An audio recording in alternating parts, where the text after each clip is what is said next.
What's going on, man? Welcome back to the basement. I'm Ron. We got a high stakes $2,000 buy-in draft here with the stock exchange boys. On the FFPC, it's tight end premium managed league. It is 2 wide receiver, 2 flex. How are we doing, fellas? We're fired up. We got the 102 spot. Yeah. Should be a blast. Yeah, I mean, just real quick, knowing that you're getting Jefferson or Chase here, it's going to be pretty nice because, I mean, if you've followed both of our content for the most part, I believe he's both of our 102s, Jamar Chase and Jefferson's both of our 101s. Yeah. Yeah. Yeah, fired up. This one will be a good collaboration. Will says best 2 fantasy football channels on YouTube. Should be a good way to pass time at work. We'd definitely love to see that. Amen. We do have some comments I'll quickly see. So we got a wild D-Bell in the chat from Corey's own home league. He's saying FSE times Ron is big per energy. Let's fucking go, boys. Let's fucking go. That's that guy's in Corey's home league? Oh, yeah. He is.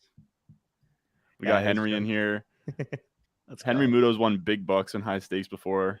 What else we got in here? We got a Juan Stewart in the chat.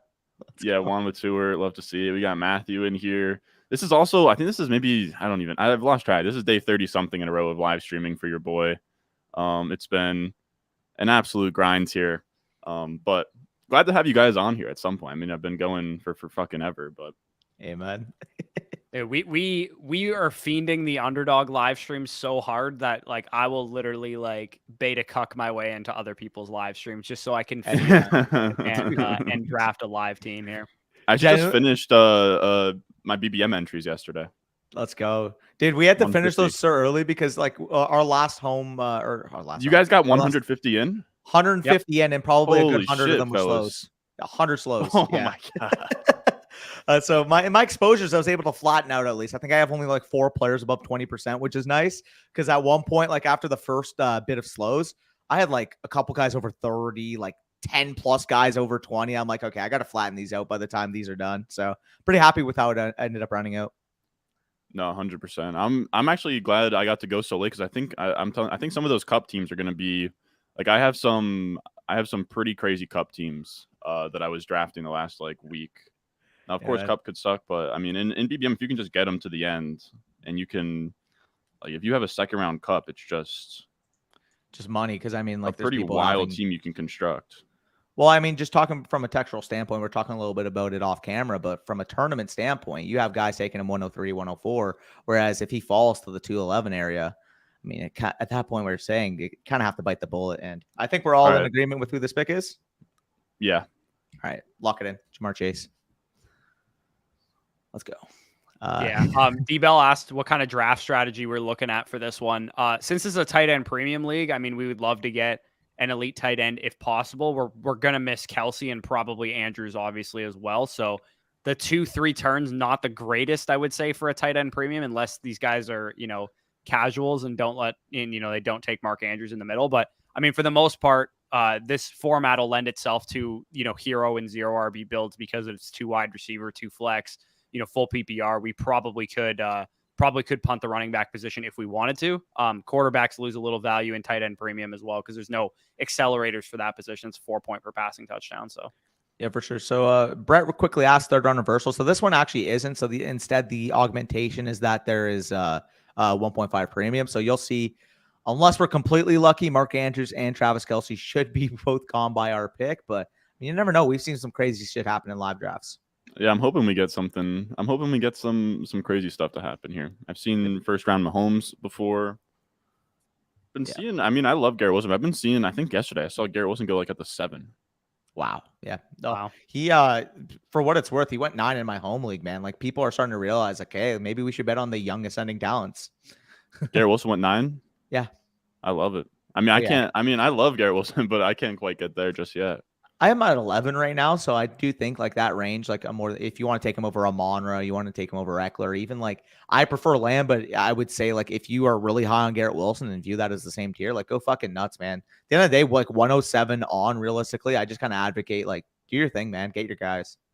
Yeah, I agree. Outside of the elite tier, it gets it's pretty murky for sure. Especially as things kind of, I don't know, the cup stuff after Diggs, it looks rough. Oh yeah. A lot of people talking about cup in the chat. They're like, Cup might miss half the season or whatever. I just so the chat knows, if Cup falls at 211, I will be adamantly against us taking him. But I might get outnumbered. Hopefully he's not. By the way, quick shout out. See a couple of the Hamilton boys in the chat. Just want to make a reference. Paulo, he says if Danny picks any Cowboys, this team is jinxed. Yeah, Paulo knows how big of a Cowboys fan I am as well. Yeah, for sure. This should be interesting. I mean, Bijan off the board, St. Brown already gone. I'm hoping like the 1-2 spot. I actually think this like pick last year was one of the best spots to draft from, like 101 or 102, because you could get like your AJ Brown types or whatever at the 2-3 turn last year. This year, it's just like it's not nearly as fruitful at the 2-3 turn, which is why I mean, in my home league draft yesterday, I drafted from 1-7 and I started off the draft Diggs, Allen, Brees, which I thought was pretty solid. But yeah, I don't totally love the 2-3 turn as much as you love getting one of Jefferson or Chase. It's like the 2-3 I'm kind of worried about. It's kind of gross this year unless you got, some people biting the Derrick Henry bullets, the Josh Jacob bullets for you, and you can maybe push like a Pollard down. But yeah, like unless that stuff happens and you're staring down the barrel of, do I want to take an elite quarterback? Do I want to take, as much as I like Calvin Ridley, like I would rather get him in the third round than I would have to in the second. But it's looking like you're kind of have to do that, and I'm comfortable with it because I have him ranked that way. But it just kind of feels like, holy crap, we were drafting this guy at the 3-4 turn where I was viewing it as a smash value, and now it seems like everybody's kind of aligned where I already had him ranked. Sorry, a lot of mumbo jumbo, but yeah. No, I feel it. No, the late second is not fun. Oh, yeah. Like it doesn't feel good to take. I don't know. Like that's where I have Olave as my 206, but I'm never really trying to take him there if I can avoid it. I feel you on that. Yeah, I have him a lot lower on Olave. I literally took Brees over him yesterday in my home league draft. Yeah, really? I have him about early to mid third right now. But I mean, he's gone in the second round, I believe, in both my home leagues. Actually, no, one of them he went in the early third. One of them he went at like the 206. So you guys have Ridley over Olave? Yes. Yep. Comfortably. 11. Over Waddle, too. Over Waddle. Yeah, I have Debo Samuel over Olave. Wow. Yeah. How high up we got Debo these days? Debo, I believe, I actually got to pull up my rankings here. I think he's my wide receiver like 14, I want to say. I have Olave a lot lower. I mean, me and Danny have gone back and forth on this because he likes Olave. I'm a little bit lower. I just, I'm worried about the projection of that offense. I think Dennis Allen's the worst coach in the entire league. And I don't think Derek Carr, from how Andy Dalton played last year, is an upgrade at all. I think they're like the same caliber of quarterback, at least from what Andy Dalton put on the field last year, not like overall body of work. And I'm not totally worried about like Michael Thomas and like the other ancillary pieces there. I think Olave is going to be just fine from like a projection standpoint and like median range of outcomes. He's pretty solid. I really don't see a world where he's like a top 10 receiver in points per game. I think he's like tight range of outcomes, wide receiver 12 to 20, but probably not much higher than that. He's kind of just like a low ceiling play, which is fine because he's a wide receiver. He's not going to get injured like a running back that has that kind of projection. But I just like other options ahead of him who have better ceilings. For what it's worth, just adding that, I have him a little bit higher just because I do think that there's a range of outcome where he's just a superstar wide receiver, given his, his yards per route run last year, I believe, was top 5 at the position amongst all rookies in the last 15 years or so. So I'm more willing to take him a little bit higher, but like Corey said, the downsides I view with him, which is why I'm a little bit lower than consensus, are mostly due to offensive concerns. Like I don't think Derek Carr's this world beater of an upgrade than even what Andy Dalton was giving them last year. Yeah, I would be stunned if someone said Olave will be a top 5 fantasy receiver. I'd be shocked if he was that high. I think that means that Derek Carr was a sizable upgrade over Dalton. And like I said, last year, Dalton was the better quarterback by every metric than Derek Carr. And Derek Carr had better receivers too than Dalton had. And he had the NFL's leading rusher in his backfield. Let's go. Cooper Kupp is gone. We don't have to take that bullet. So we're okay.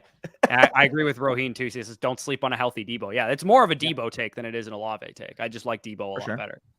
For sure. I'm surprised you like a slot merchant. For what it's worth, I mean, is it really just going to end the world just being in on all the 49ers? Like outside of CMC, which I have at 5th or 6th overall, which is barely lower than consensus. Like, I like Debo. I like Ayuk. I like George Kittle. Like Brock Purdy, people are talking about, he was a fluke last year, this and that. It's like, he could be, but there's also a range of outcome where he's just the next Kirk Cousins in that Shanahan offense. That's true. His efficiency was like unsustainable last year, but I don't think anybody really is projecting it to be the same. Yep. I'm gonna use our cheat sheet right now and get everything knocked off here. So in Are our, you in our making a draft copy, guide, or are you using Yeah, I'm gonna What's use up? the it, dude. public? Are you using the public domain? No, or I did you made a make copy this time. I made a copy this time. This time he made a copy. Let's correct. Apologies to anybody who had That's a so draft fucking around funny, 6 dude. p.m. last night because I literally just took over the cheat sheet and said "fuck you" to everybody that was in the draft. I was like, I'm using the cheat sheet. I made it. Like I want to use it right now. I should have made a copy though, because if anybody was trying to use it, like on the base one, just to like look off of from like rankings perspective, they're probably like, what the hell is going on? All these players are getting whited out. Sure. Real quick, by the way, Emma says, how far apart do you have Debo and Ayuk? Wouldn't surprise me if Ayuk outscores Debo. Oddly enough, Ayuk outscoring Debo was one of my bold takes. I do think that Ayuk and Debo, like they could both be in the same wide receiver 2 range with wide receiver 1 upside. I think there's a case that Ayuk just flat out breaks out like Stephon Diggs. Yeah, I like both. they're both very good. Oh yeah, draft good players. That's a good I've been team. taking a lot of Debo. Oh yeah. Jacob's been roasting me for it. When Jacob's vehemently against him. Yeah, he does not like Debo. I don't know. He just doesn't think that he's as good as advertised, and thinks Fair. the offense is a little bit thin for touches. Damn, we got sniped on Fair. Ridley, fellas. Wow. Okay, so what's the Devastating. board looking like? This is the only thing I can show you guys right now. So let me Right see now, here. I mean, I can say out loud what we got, but basically we're looking at like pretty much like Waddle. In terms of wide receivers, it's Waddle, Devonta Smith, T. Higgins. My vote would probably be Waddle. Running backs, Jacobs, Jahmyr Gibbs, QB, Mahomes, Hurts, Allen. I don't mind going Waddle. Waddle, Yeah, I'm cool 211 is going pretty Waddle. late. Yeah, I'd His go ADP Waddle is and like then hope a mid-second. QB or Jacobs falls back. Yeah, that's probably where I'd lean to. All right, let's do it. I'm clicking off the cheat sheet as we speak. Damn, we actually do get sniped on Ridley. That sucks. Yeah, that sucks really bad. Oh man. I know how much you guys like him. I like oh, him. yeah. I would have loved him there too, but at least Yeah, it sets it up a Tua stack later. Oh yeah. I mean, I will say though, if Josh Allen does fall back, he would be my vote. Honestly, Allen or wouldn't Mahomes really I'll go with. contest it. Yeah, Steve, real quick, asked some people are saying let's get to some of these questions, get some debate going. Someone said Chubb over Bijan and Eckler. Thoughts? What do you guys thought about that? I mean, you guys, if you guys are following our channel, you know that Bijan's our RB1, so we would take him over every running back. But what are your thoughts on Chubb's outlook versus Eckler's, real quick? And then we'll get back to our pick. For me, I still have Chubb behind that tier. Like I'm still fine taking Eckler. Damn. So Devonta Smith Hurts. It's actually pretty sweet by him. My vote would just be Josh Allen here. Like he's the clear cut. Like he's my that would be my vote player. as well. We could go. I mean, week 17 correlation doesn't matter as much in this Mahomes. format, though, right? Yeah, that's fair. It's kind of does. It matters a little bit. Just because I mean, you know, you get like you still have the tournament weeks. I'd be fine to go Higgins and hope for the premium as well. I'd be totally cool doing that also. Yeah, my votes would be Higgins, Josh Allen if we go quarterback. But if you want the micro week 17 stack with Jamar Chase as well, I also wouldn't oppose him. Jacobs is fine with me I think as well. I think my vote would be Mahomes. What do you guys think about that? I'm cool with it. I'm cool with it. I'm cool with either Mahomes, Jacobs, or Allen or Higgins. I don't care which one. Yep. Sounds good. I mean, you're more familiar with the platform than us, so you'd kind of like know the value pockets as well. Let's do T. I mess with it. I know that was premium. Yeah, pretty much hope that I think like in 4-point passing TD with no QBs off the board, I think we're gonna have a choice of Burrow, Lamar, or Herbert at this next turn. Okay. Yeah, I dig it. In a managed, I don't love Chase and T together, but I think it does make sense here. Yeah, no, I just from where we were. Wow, we do see Waller at the 3-3. Yeah, that's where he's been going. That's wild. That's too high for me, even in especially you're also getting a lot of teams out there that have him round 6, round like 7. fifth, sixth in this format. Joseph, behave. Jesus. You seeing that comment? Yeah. Not the behave. Yeah, we do gotta hope that we get Burrow. I agree there, Platinum. Agree there. Yeah, I agree, but I think it should be good. For what it's worth, with 2 quarterbacks still being available at the 3-5 right now, it's probably a better chance that we get Burrow now, knowing that. But I mean, we'll see what happens the rest of the draft. Yeah, I think we're gonna have options for sure. just in this format with 4-point, like you can kind of get things to fall back. I don't know. T wasn't a huge smash there, but I don't know. It felt like I don't know. We could have gone unstacked Allen, unstacked Mahomes, but it didn't feel super sexy. Yeah, some people might be mad that we didn't just take Jacobs there as well. Sorry, but the Team 4 just passed on the Patrick Mahomes, Travis Kelce stack for Keenan Allen and Jahmyr Gibbs. He did. Oh my gosh, he certainly did. We take that. We'll take it. Yeah, no, we love to see that. Damn. Wild. Yeah, there goes Jacobs. That's a pretty good start there. That's a solid team. Oh, Hurts so good. Was hoping Jacobs fell back. He wanted with his. Oh, there's the Hawkinson. Fair. I've seen a 405 Josh Allen before. Jesus, Matthew. That's just unhinged right now. See Matthew in the chat. No. Bijan Adams and Mahomes is a hell of a start. Yeah, that's actually facts. Black Saturday's going crazy. Chris. Yeah, I can't believe that guy didn't go with the Mahomes Kelce. There's Debo, 3 wide receiver start. Wow, that team 7's looking fierce. Holy crap. Yeah, it's a very nice team. Hopefully, full PPR, 2 wide receiver, 2 flex, tight end premium. Yes, sir. That's just blurt out the format, but yeah, and Allen's still not gone. Yeah, that's crazy, man. Whoever's going to get... Oh, my God. Please don't let the Diggs Lamb team get Allen. Please. Frank, you have to bite the bullet for the entire draft room and not let the Diggs Lamb team get Josh Allen. It has to happen. Yeah, this would be... I don't know if he's going to do it for you, man. I hope he does. Here comes... He goes Kittle. Oh, man. Oh, no. The Diggs Lamb team is about to get Josh Allen. Devastating. Oh, Team 11 is just loaded, man. Can he just pass it up, though? Please. There's so much. What are you saying? Wow. Man? Let's go. Please, Team 12. Please, Team 12. It's crazy. I don't know why QB falls so much in these, but that good call. I kind of feel good about passing that up. I mean, yeah, I was just gonna say good call on that, man. Good call. We'll see how this goes. I don't know, dude. I was in a pressure chamber. You guys give me 4 different players to just decide. I was like, all right, bet, here we go. Does he at least maybe he knows the tendencies of KM3 at the 12 and knows he's not going to go with Allen? Because otherwise, why would you pass on that? Oh, wow, thank God. Thank God. 12, you're a hero. You're a Steely hero, Dan brother. absolutely trolling with DK Metcalf there. That is wild. That's insane. Yeah, we take those. Now he should go with Joe Mixon just to make sure he locks up a back. Dude, don't be jinxing shit, bro. He's going to take Burrow on us. No, take Najee. Najee works too. Yeah, Najee on that team would be they love the Najee. Beautiful, man. 4th round Najee, dude, that's a steal, man. Ron, when we get close to our pick, start reading out the board so we know who's there. All right, I got you. 4th round Josh Allen is just absolutely unhinged. Are we kidding?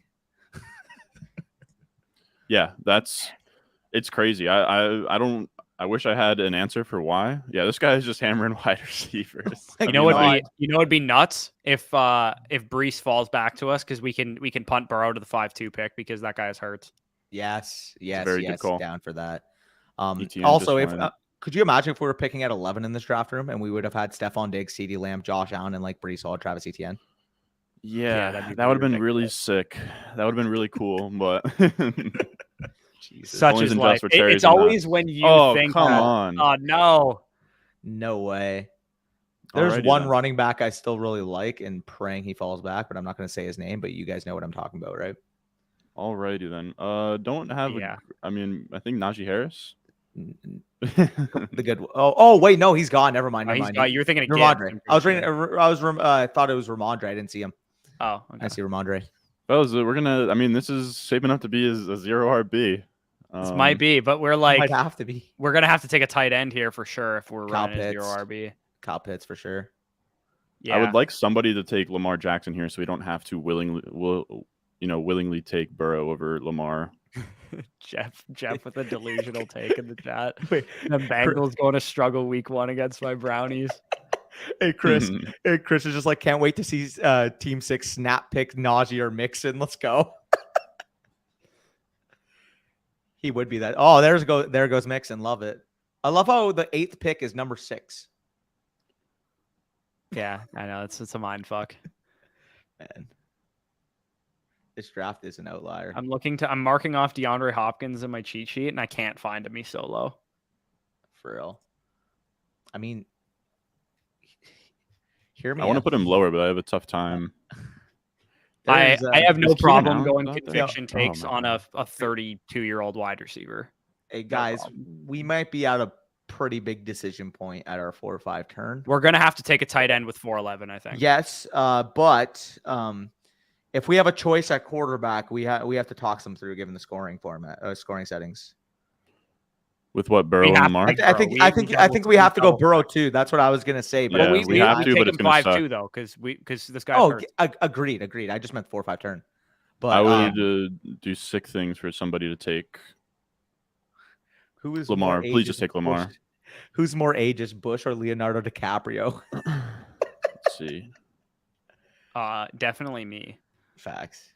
You like him. I'm talking about like 26-year-olds as being over. I mean, I guess Old. DiCaprio's like needs a minus like a 25 or younger. So I know what you're gonna say, asshole. Let's see what Nick goes here. I still can't believe he passed on the Mahomes Kelsey. Take Lamar, dude. Yeah, Crackshot. I guess you could have argued that we could have taken Jacobs, but there's no way at the 2 slot we could have validated an RB start given the wide receiver talent there. yeah, I mean, you could. I think it would have been very reasonable to take Jacobs over Higgins. Oh. Personally. No Yeah. qualms about Jacobs. I just think like you can't go 2 running backs there. Right? Yeah, but we weren't going to take. So like, you Jacobs guys, or anything. you guys are pretty big advocates for Pitts here, is what it seems like. Yeah, I think would it say has to Pitts be. would be my pick. Yeah.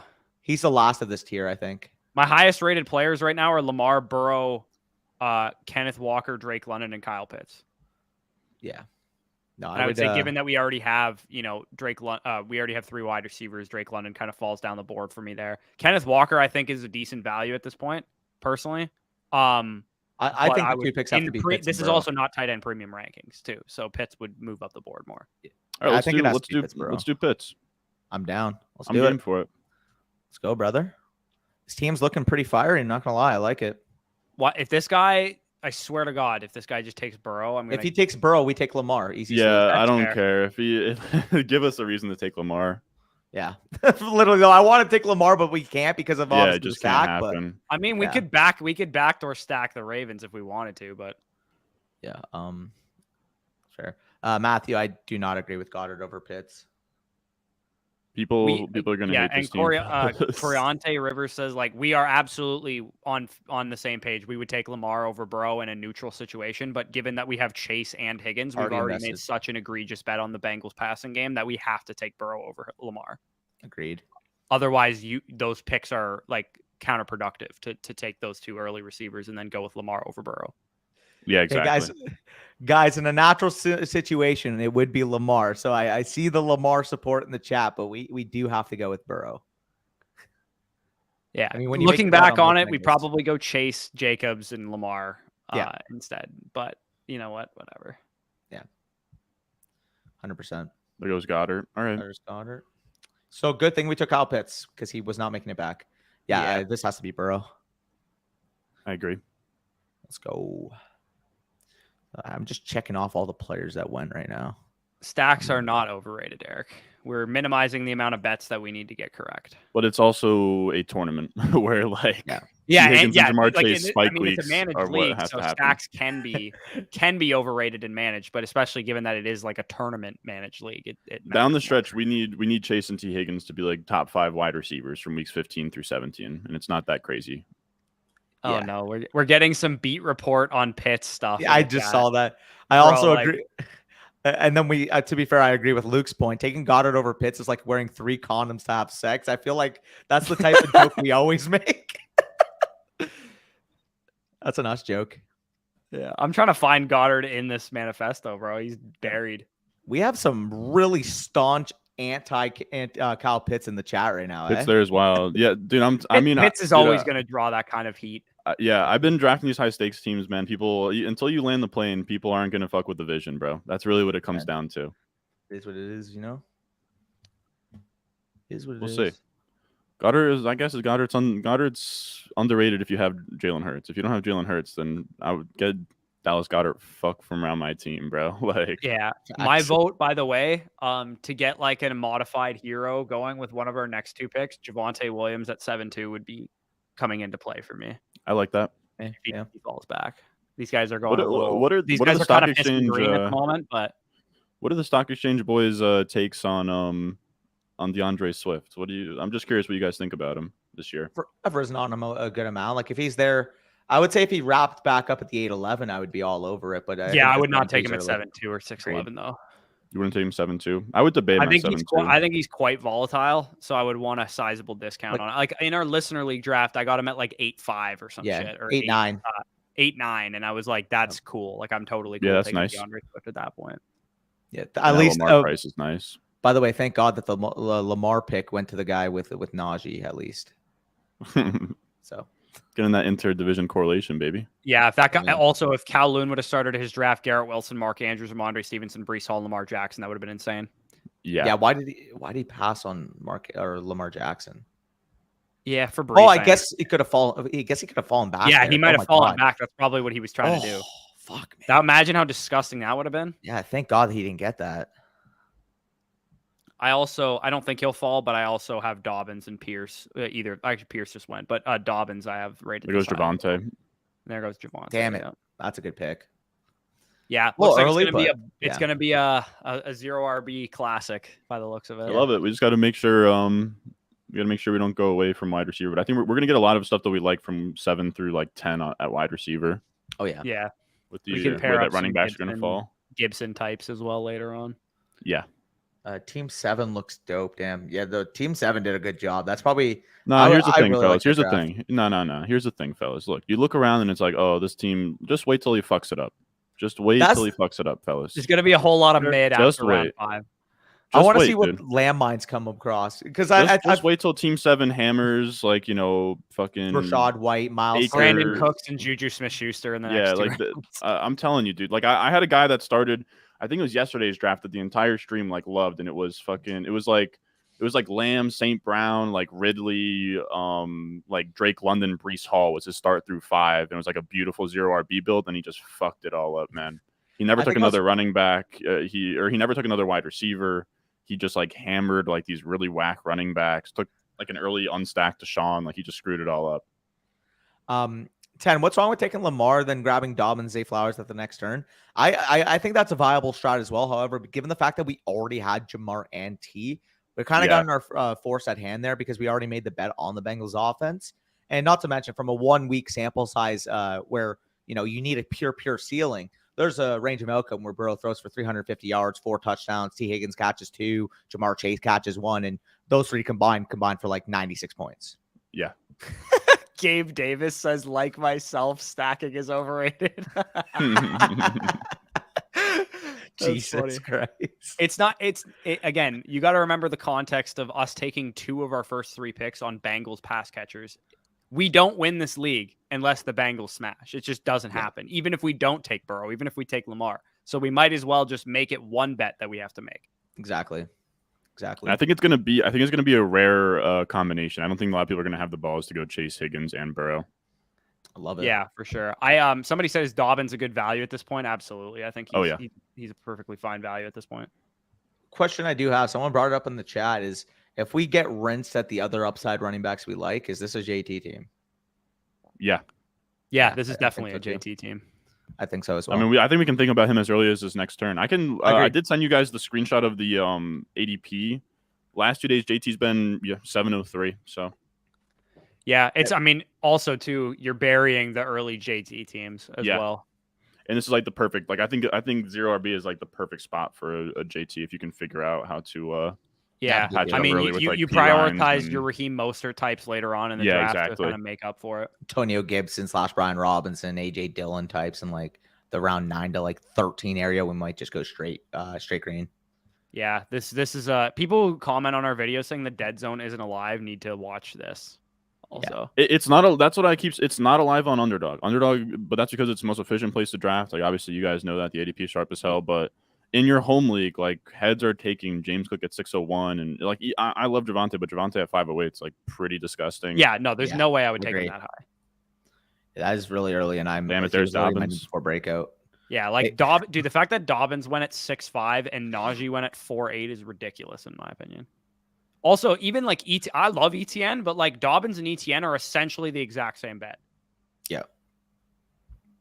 You pocket. Najee's off the board. Waller's off the board. Lock it. Mike Williams is my highest rated player currently available. He went at 10. Oh, maybe I missed him too. I missed him as well. For what it's worth, I know we just kind of mentioned the scenario, but my next highest rated running back is actually Jonathan Taylor. Yeah, so same with mine. Yeah. Actually, my next highest rated running back is I'm an Swift. idiot. Pierce is fucking gone. He's right after Jonathan Swift Taylor. is actually my next highest rated running back, and then Jonathan Taylor. Yeah, Swift is right after JT and me in my rankings. Terry McLaurin, did he go? Because he's my next highest rated player overall, other than Trevor Lawrence, who's a quarterback. I don't think McLaurin has gone.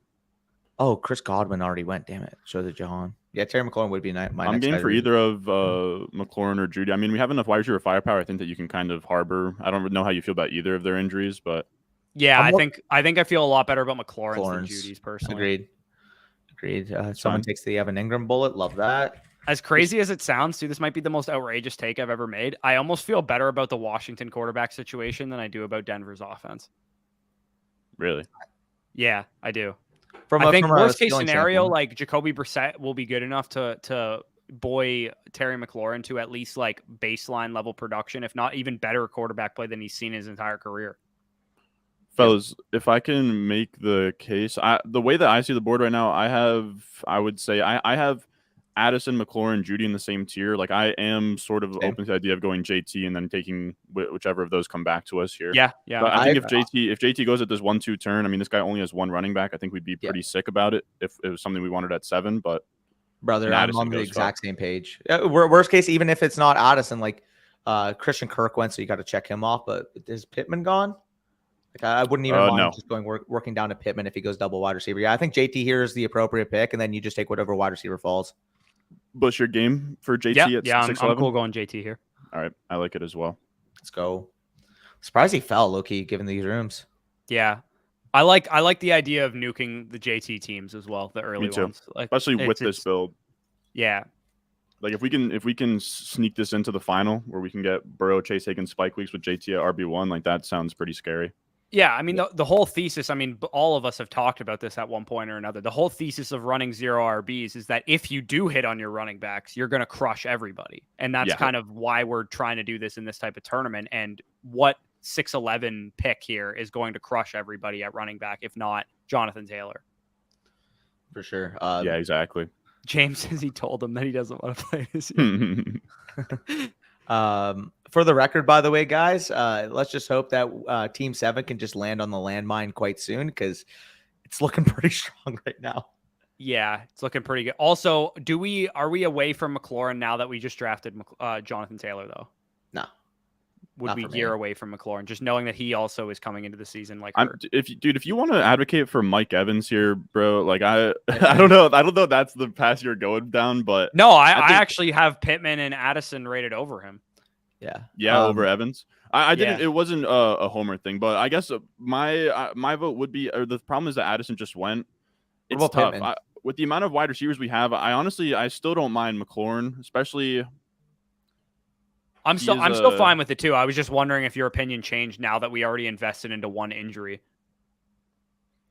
I think my vote's still McLaurin, but my vote would still be McLaurin as well. I'm just curious. Like we're gonna have to backfill probably one more wide receiver with our Pittman's 8 or 9. ADP in this is like 812 or no, it's 802. Not late, eh? It's 802. Evans is like mid 7th. McLaurin is early 6th. Okay, wow, so JSN, we have them. Respect, brother. I appreciate that. Yeah, my vote would be McLaurin and Pittman are my 2 highest rated players, period. And then DeAndre Swift actually is my next highest rated player. If I wouldn't be opposed to that either. I would say McLaurin and then kind of hope maybe Pittman could fall back given the ADP complex there. Dude, I think Swift might be a smash pick here. Swift might be the play here. Could do Swift. I think I'm quite comfortable with what falls back to us at wide receiver. I'm telling you, I think we're going to like wide receiver at 8-9 here. I think we are. Okay. Like I think we're going to have a Zay Flowers, Elijah Moore, Rashad Bateman type of guy, if not multiple, at the 8-9. So in terms of the opportunity bundles here, you're either looking at one of those wide receivers plus fucking Cam Akers, Gibson, James Conner, Sanders. or we can take DeAndre Swift and get a good wide receiver back. I'd probably go Swift. Yeah. Swift I'm cool over with that. Akers and Kamara. Yeah. I think I Swift have it is that way also an too. early season play as well too. That's why I like him. He's Yeah. a good offset Fuck for it. the Jonathan Come on Taylor down, pick. baby. Yep. Come on down. RB25 price tag's pretty nice on him. Yeah, I expect, like, I mean, Swift's the injury prone of all injury prone people. Like, people that hate Swift are like, he's going to get hurt. It's like, well, if he plays 4 games and is good and then Taylor comes back, we're fine. We also kind of suck at predicting injuries. Like, I just, like, I don't know. I don't know that I buy it. Like, I know that that's the biggest knock on him. Like, oh, he's, like, never finished the season. But he's also never finished lower than the RB15 in points per game. And he's played, like, over 10 games, like, almost every season. And he also has so many games in that sample where he's, like, leaving early or, like, not playing a lot of snaps. And who knows, maybe a committee situation like how Philly's going to deploy it is actually good for Swift. Yeah, and exactly. He, stays healthy because of it. Yeah, which will be great for 2 games. People act like he's Darius Geis and he's played like 4 games total in his career. Like, he's played like he's not that injury prone. Like, hell of a name drop there, Darius Geis. Darius Geis, dude. Yeah, I think I people used to were love taking Geis, him, man. I think people were taking him so in like round 6 after he like got hurt and did nothing in like his first 2 years or something like that. Like, oh, dude, he had an electric couple games there, Darius Geis. Facts. Dude, I have a signed Darius Geis jersey that I bought when I first started the channel, and it just rots away in a dark corner. God, the stock on that is like my signed Devin White football. What about? Well, if you remember earlier on in the channel, one of the members over at FSE had us like a Marlon Mack jersey. It's just like, what was going on there? That's actually, I feel like that's low key risen in value with the meme on Sleeper. Low key, bro.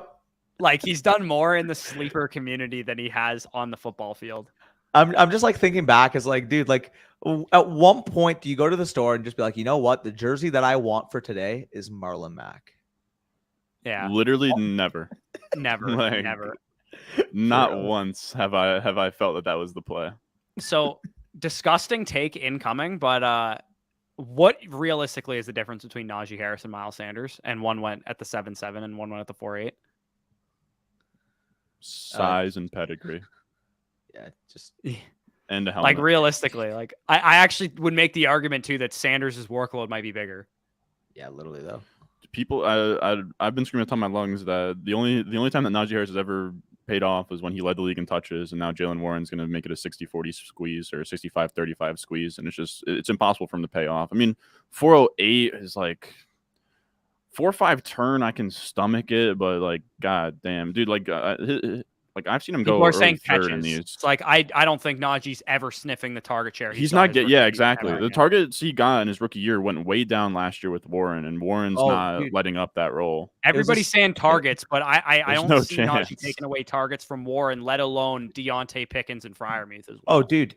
Well, for Najee Harris's sake, he can't even get a 65% workload in the preseason with the starters. Like, Jalen Warren was working into a 55-45 split with the starters, 16-12 split between Najee Harris and Jalen Warren in the preseason. And we saw a 60-40 split just at the tail end of last year. I get it. Najee performed better down the stretch, but if Jalen Warren's going to be taking up 40 to 45% of the work, that's better relatively to the entire league. It was still pretty awful. Like, that's the biggest issue. Well, the reason it matters so much too, if Najee was like this excellent, efficient running back, then I wouldn't really care that much. But all he is a workload. So if his workload has question marks, that's his only path to paying off. Literally, his workload. He doesn't have the talent. He doesn't have the offensive situation to just. And I actually I like the Steelers' outlook this year. I think they're going to be a lot better. But like, they're not like a top 5 offense. Basically, no. But I think it's enough that I'm a little bit more excited about Deontay and Pickens and Freiermuth than I was a couple weeks ago. No doubt. The thing is that Najee was inefficient as a rookie. We don't have a single sample size where Najee was efficient and looked good. That has never happened in his NFL career. Yeah, 100%. And he had efficiency questions dating back to college, man. Like, he wasn't explosive. He didn't have long runs. He was just a volume merchant. And when you get a Pollard, Eckler type in your backfield, that out is now gone. Wait, Najee Harris in the chat. Actually, a really good comp for him. Like when Eckler was starting to eat into the workload. Wait, hold up. Najee Harris in the chat. I'm better than that bum Gabe Davis. This just has to be the same dude changing his name. To be, bro. He's just changing his YouTube name. Or multiple accounts. I love it. But what about Rubio? What about the stat where as a rookie, he also sucked? He sucked as a rookie when he was fully healthy. He led the NFL in expected points per game, and if he could have just been competent, he would have been your RB1 overall, but instead he was the RB7 because he was inefficient on his workload. Dude, if Bijan gets Najee Harris's workload this year, he might have 28 points per game. He crushes. The guy would literally just be a legendary upside, no questions asked. Like he'd walk into it too. He would have a 2019 McCaffrey season, no question in my mind. Bro. What's the receiver position? Ugh, dude, I was Pittman, literally Pittman would have been so nice. Pittman would have been so there. nice. Okay, is there anybody else that's left that were like I have I don't want to say it. Fuck, he's gonna go. He already went, actually. Never mind. Addison was the guy that I was thinking of. Addison, Marquise is still on the board, right? Yeah. Jerry Judy's already gone. Mike Evans is gone. Yep. Yeah. Elijah Moore is still available as well. Yeah, I back it. Bateman's still on the board. QJ is still on the board. Fellas, I got one I'm gonna float out there. If he makes it to this spot, I think we simply. Oh no, I'm a fucking idiot. He's gone. I know who you're talking about, right? David Montgomery's gone. Oh, I thought you were gonna say. I thought David Montgomery was on the board. I'm an idiot. I thought you were gonna say James Conner. No. Is there any? Okay, who are my highest rated running? Is Isaiah Pacheco on the board still? Oh no, he's gone. No, he's gone. I was gonna say. Cam Maker's gone. My highest rated player in my rankings by like a country mile is Marquise Brown right now. Yeah, same. Me too. Well, I have one guy relatively close to him, to be fair. Elijah, Deshaun Watson, and Bateman are right behind him, but like it's still like a 10 spot discrepancy or five spot discrepancy at least. What do you guys think about coming out of this with two of Hollywood, QJ, and Elijah Moore? I think that would be my sort of mental goal. Yeah. I like Treylon Burks. Bateman and Pickens are also fine options too. Pickens is gone. Now, quick Pickens question. didn't go. He did go. Fuck. Quick question. Knowing the running back landscape of this board, do you mix in a Khalil Herbert with one of these picks or no? After we just took two running backs, I don't think so. Okay. I think we can get by with early season production guys because we took Swift. Had we not taken Swift, I'd be down. But I agree. Yeah, no, for sure. Matthew. To be fair, 4.8 at Najee. If you're a Najee guy, like 4.8's at least. Yeah, I think 4.8's fine. It's just when people take him at like the 3.2, the 3.4, the 3.6. Like he's gonna go in the most third home round. leagues, he's like a 2-3 turn pick. Yeah, which is disgusting. I assume no love for Treylon Burks or Michael Thomas. Burks more so, but I'm not super high on Burks. I'd rather take a running back than one of those guys. I would rather take a shot on a better offense personally with a similar. Like I view Elijah Moore and Rashad Bateman and QJ like similar projections to Burks, so I would rather just have better offense. There goes anyways. Yeah, so the highest available right now are Marquise Brown, then Michael Thomas. I think. Oh, Marquise Brown gets sniped right before us. No God way, damn, bro. Dude. So my highest rated player right now on the Elijah. board is Elijah Moore. He's my highest. I say we go Elijah Moore. Moore. And we see Elijah, and then wrap around with Bateman or QJ. I would say if they're available. Yeah, Bateman, QJ, Burks, Herbert, and Freiermuth are my next highest rated players. But I guess we already have Pitt, so not Freiermuth. I also have B-Rob relatively in this range as well. If we wanted to go another running back. Freiermuth went as well. I mean, I'm struggling to fucking check off things as well. Don't get it twisted. I don't think B-Rob is a terrible pick either. Yeah, I don't think so either. Again, if you want, like, it's if we're gonna take a running, he loses quite a bit, I think, in that format. If we're gonna take a running back, I'd be cool with Herbert or B-Rob, but I would actually want to get another receiver here, just because we only. I agree. I agree. I would go Bateman. We only have 4 now with more. I think my vote would be vote would be QJ, but I'm fine with either Bateman or QJ. Let me see Bateman's ADP. Like I've had Bateman fall back here. I mean, we might be past those days, but yeah, I personally, because we have an early season question mark with Jonathan Taylor, I want a guy who's going to be on the field right away. So I would vote against QJ and Burks, and I would pick Bateman. But my guess would be we already have 4 wide receivers to see the fields, and we kind of want to take a crazy upside swing just to. That's why I still think Bateman is an upside swing. That's fair. Yeah. No, I agree. I think Bateman has legitimate top 15 to 20 upside. Plus, I mean, Moore isn't Moore is no guarantee either. Like he's a guy that I really like, but he's not a guarantee. So I think Bateman makes a little bit more sense. Like I would rather take an upside swing in the 10-11 turn on like a Nico Collins for our upside swing instead of instead of going it with one here. Yeah, I agree. I think Bateman has a good ceiling still as well. 10-minute, I do. 10-minute, I do agree. Wide receiver. I'm team QJ, but you guys can overrule for Bateman. In terms of ADP, Bateman is the 10.02, Quentin Johnson's the 9.12, so they're probably about even to make it back. I'm cool with either. I'll let Corey be the decider between us. Yeah, I as much as I like the profile for QJ, I'm nervous he's not going to be fantasy relevant until like week 7. So I would want to go with Bateman.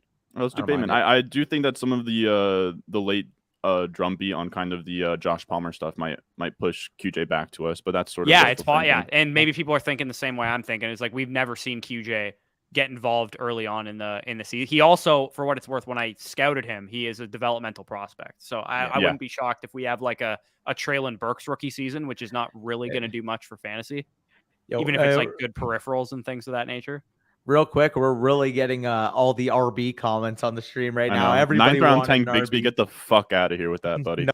No chance, man. No chance. Yeah, Yeah, no, we like probably can double tap RBs at 10 and 11 if we need to. Yeah, exactly. Like, I'm sorry, I'm not taking Tank was not the answer. If it was running back, I promise Tank was not the answer. Oh my god, this guy just took Van Jefferson at the 9-4. Oh god, there it is. That's fucking sickening. Go, baby. Guy's not even Team 7 in the to do cheat something sheet. similar. Okay, Danny, the guy isn't in the cheat sheet. It's the top 150 cheat sheet. He's not even in it. Yeah, for sure. Michael Thomas off the board. Let's see if Team 7 can fuck it up. I don't care if Tank won't. Bigsby's gone, man. It's fine. If we miss out on Tank Bigsby, we miss out on fucking I think Tank we'll Bigsby. live. I'm living. Like I love Tank Bigsby, but 902 Tank Bigsby is absurd. Dude, if I got him at the mid 11th round in my home league yesterday. I'm not getting him in the 9th round here. Double digits fine. Double digits fine. The next turn, if Tank is there next turn, he's we'll give him a literally good look. handcuff. Like, yeah. He's not touching the field like more than 30% of the snaps unless ETN goes. People down. swear he's gonna unseat ETN. Like ETN's like something to fucking just brush off your shoulder. Like he's not a good player. Like we're talking about. And again, I can't stress this enough. I like Bigsby. Like he was a guy I drafted a ton of in rookie drafts. I have a ton of them across the board. Pre-draft. Yeah, like he's sick. But at the end of the day, he's a 3rd round draft capital running back with he's like with an elite efficiency back in front of him. Yeah, with a guy who was a 1st round pick and like a beautiful prospect. Oh Matthew says man, I'm keeping the receipts, dude. He's literally my RB4 pre-draft. I fucking love Tank Bigsby. Yeah, I love Bigsby, man.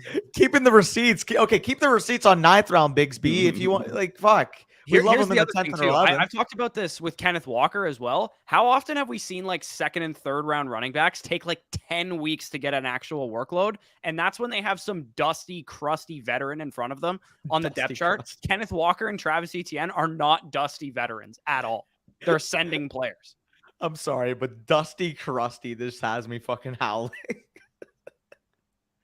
No, that's a good I honestly like description. that Kincaid pick, dude. At the 9-7, that's a good pick. pick. I also like we talked about this in our My Guys video. There's 2 narratives this year that I want to see crushed, and one of them is the ACL tear running backs. I think one of, if not both, Breece and Javonte Williams can do it. And then I also think the rookie tight end narrative is going down in flames this year. Honestly, like if I miss out on like the Kyle Pitts plus tier, then I like Kincaid. If I miss out on Kincaid, I'm just like double tapping Sam Laporte on Luke Musgrave.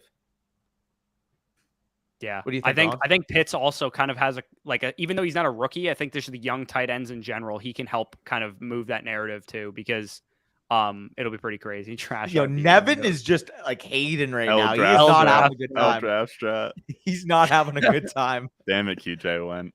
It's all good. For real. L draft strat. Wait, I just took in that the team who had Kelsey also went with Evan Ingram unstacked without a quarterback at this point. Yeah, there's Dalton. There's Steely Dan fucking it up there. Look at that. After the Diggs, Lamb, Lamar falling back to him, or Madison White, Pacheco. Allen, sorry. You see a lot of those, man. Oh, dude, that is sickening. And then he goes with that's like wearing 4 condoms. Freiermuth and Dalton Schultz. Yo, that 5 pick back to back is just fucking. I love it. I love it. I mean, throw Hopkins in there too. Oh yeah, no, I'm not. 2 Hopkins. I'd rather vomit. Sanders, yeah, our weekly rankings, like manifesto, quote unquote, that we have all of our weekly rankings in. I'm going to be putting our matchup charts in there as well. That has all the like over unders and like where the sharps are betting and like shadow matchups and that kind of thing. That'll be week 1 rankings will be live probably on Wednesday. At the very latest, they'll be live like Thursday morning, Thursday afternoon, and then we'll update those all the time throughout the week. Real quick, Nevin's like should have went RB first 3 rounds. I would change my name to Joseph Robert if I ever went running back in the first 3 rounds. I'll tell you that for free. Yeah. BRB 1 second. Yeah, go for it. Go for Can it. you put me in the back seat, Ron? Yeah, all you. Yeah, I got you. What's this man's about to be doing? I mean, well, watch like all the hate we got on passing on Bigsby, and then he just falls back to the next pick, and we take him. Like, oh man. Yeah, he's gonna get there. Like that's the people have to understand. Like it's a price adjusted game, man. None of us are drafting in a vacuum. Sure. Like we like certain players, but at certain prices, you know. For sure.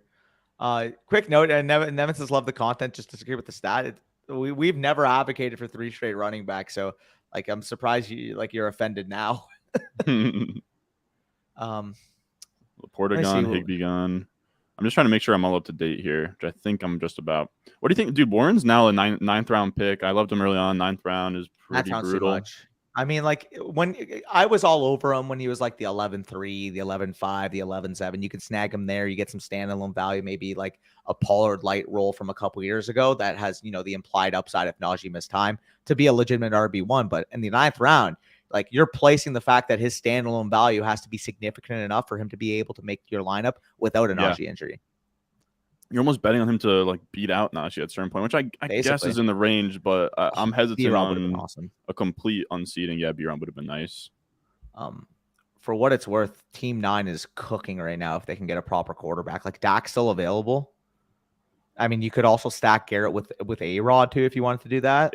It's also worth noting, not that there's like any tight ends that I like really like on the board. Like you can definitely draft more than just one tight end. Like if you get an elite one, like we can flex tight ends. Fair.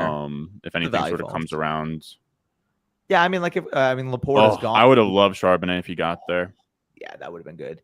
Like I love Laporta, so he's gone. But like even like Musgrave, Ferguson, guys like that, if we want to mix in later on, I'd be cool with because I think they got some upside. Yeah, I agree.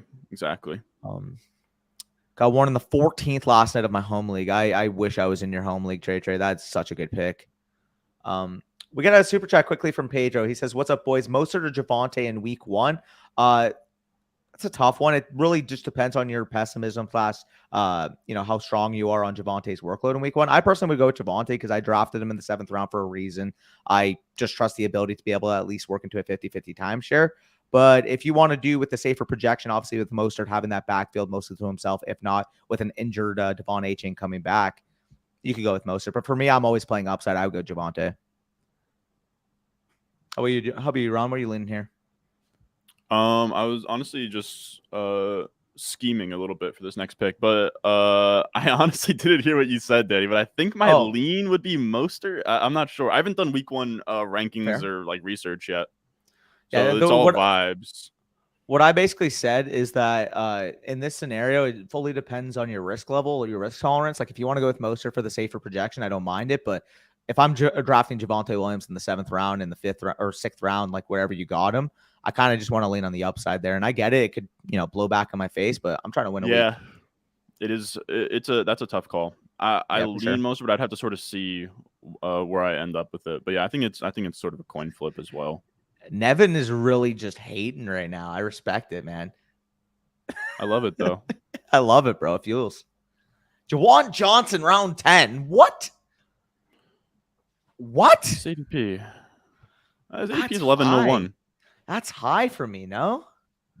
There's a lot of I agree. And tight end premium, that's tough. Jerry McKinnon, dude, I think we sprint and get Mostert. What do we think? Yeah, what do we think? I love it. Give me Mostert.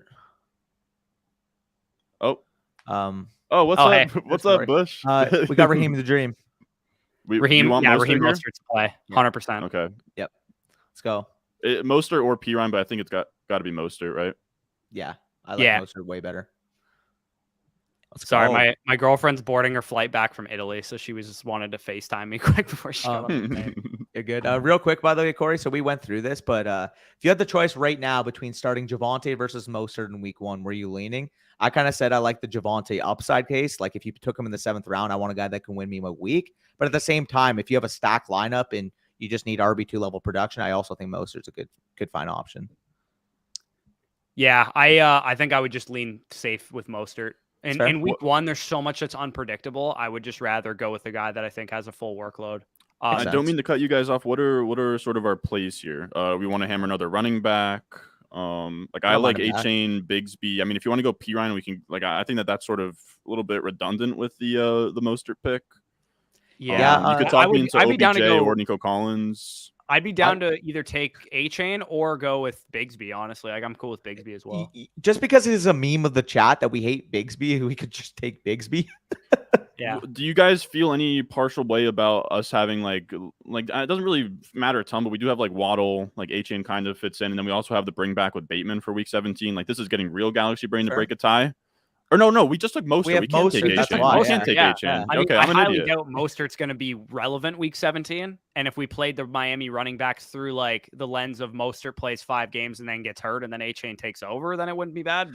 And of course, Tank goes one pick in front of us. I'm cool going. Is B-Rob still on the board? No, he went. Okay. No. What other running back other than A-Chain? Charbo went. Bigsby's gone. It's like Elijah Mitchell. We could go Mitchell. I'd be down to Mitchell. I like Mitchell. Mitchell. If you're against it, you can veto it right now, A-Chain or Mitchell. I don't care. I'm down for either. I think I'll go A-Chain, man. I think we go A-Chain. I think you can get away with this. I think we can get away with this. It's a unique get a way to get unique if the field's avoiding it.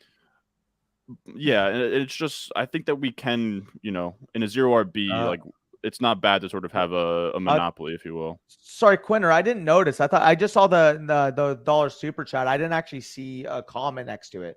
It just showed us a super sticker on our end. But if you have a question, we can quickly answer it. Do you have one? Oh, he says. Is there any gas for P Ryan or should I go A-Chain? I would rather A-Chain over I would rather A-Chain. Okay, so he says Quinter says 12 team half PPR 2 flex CMC Cup Mahomes Watson Dotson Mike Williams Waller P Ryan Sky Sutton Zay Mingo Roshan. If Cup is out, who would you recommend to start? And RB is light. If you any moves you'd recommend. If Cup is out for week 1, you mentioned there's 2 wide receivers and 2 flexes. I'd honestly just roll Watson, Dotson, Mike Williams, and Sky Moore, to be honest. Yeah, that's how I would do it. I'm curious to see how the receiver usage shakes out if Tony's back. Yeah, I am curious there. I'm curious. I think with Mostert and H&M, we'll always have somebody we can start, which I think is kind of good. Yeah, can you make trades in this or no? No, you can't make trades. Okay, that's 11th round Deion Jackson, fellas. There it is. Christ. By the way, there's a waiver wire, right? Yeah, there's a waiver wire. Yeah, there's a waiver wire. Okay, I was gonna say because then if there wasn't, I was gonna say we probably need to take a second tight end. Quick note: Jesus asked start to Ramondre, Rashad White, J.K. Dobbins, or James Cook for week 1. So I think Ramondre's got to be your lock. Yeah, I would put Dobbins as a lock as well. To be honest, I would too. Yeah, those would be the 2 I'd run. Like you can make the unless Dobbins has some kind of like doesn't practice during the week or something like that. I think he's a lock. Yeah, I'd go with those 2. Bush, I was saying while you were in the back seat, in tight end premium, like you can sort of make the case to start tight ends in the flex. So if like one sticks out, like we don't have to just stop at Pitts if that makes sense. Who are the best? Another. Who are the best ones on the board right now? Musgrave. Yeah, it's like Komet, Everett, Musgrave, Dolchich. I'm just reading down the list. Ferguson, and then it gets pretty ugly with like Irv Smith, Conklin, Henry. Yeah, I wouldn't be opposed to Dolchich of that group or Musgrave and Ferguson also. I agree. I'll sort of keep tabs on their ADP and what we're looking like at the turn. Yeah. I wouldn't mind getting an upside swing at wide receiver with one of our next picks, whether it's like like a Mingo or something like that. I think would make some sense. I agree. Quick note, by the way, I do see that right now 212 are watching in our stream right now and only 30 likes. So if you guys can smash the like button, get it to triple digits, make sure you do that because we are streaming $2,000 out of our pocket right now, basically. So it should support the boys. Support the boys. We need to make it up.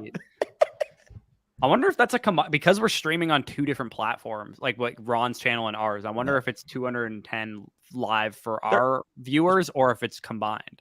No, I think it's there's overlap. There's going to be some people that are watching probably on both.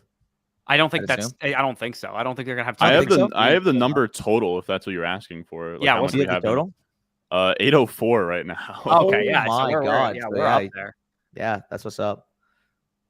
But you'll win 12,000. Yeah, no, we got heads in here. Najee Harris says 2K. You definitely should have drafted me.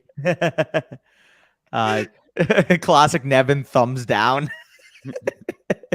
I mean, I'll take a thumbs down over a non-interaction. I'll just say that. Nevin's just finding reasons to be upset at this point. Have you guys seen? There's been so much Tyjae Spears steam recently. He's been going way higher. He was on my waiver wire in my home league draft this morning. I picked up Kyler because we have an IR spot and nobody drafted him. So I had to drop Sean Tucker, pick up Kyler, put him in my IR, and then I picked up Tajay. I like that. Yeah, for sure. Jeff Wilson at 12-3. I'm so happy we got Mostert on that 10-11 turn and A-Chain. Because, yeah. Is Jeff Wilson still draftable and managed, fellas? I don't think so. Unless you have an IR spot now. I think he's draftable in best ball, though. I think you can sort of talk me into that. Oh, yeah. Yeah, I agree. McKinnon. I'm glad I got my Dolphins running back exposure is pretty heavily skewed towards Mostert and A-Chain, though. Because I actually, for whatever reason, I never bought the narrative. Like the easiest narrative in fantasy football was that Wilson was going to have like a role because he's like the thumper. And I was like, I just don't buy it. I'm like, I think the Dolphins would rather play their best two running backs, which were Mostert and A-Chain. The only issue I do have with it is because Wilson did have a pretty sizable roll down the stretch last year. So maybe like that is type of the philosophy, having that thunder and lightning duo. I get it. I get the rationale makes sense. I just don't think it's going to be that simple.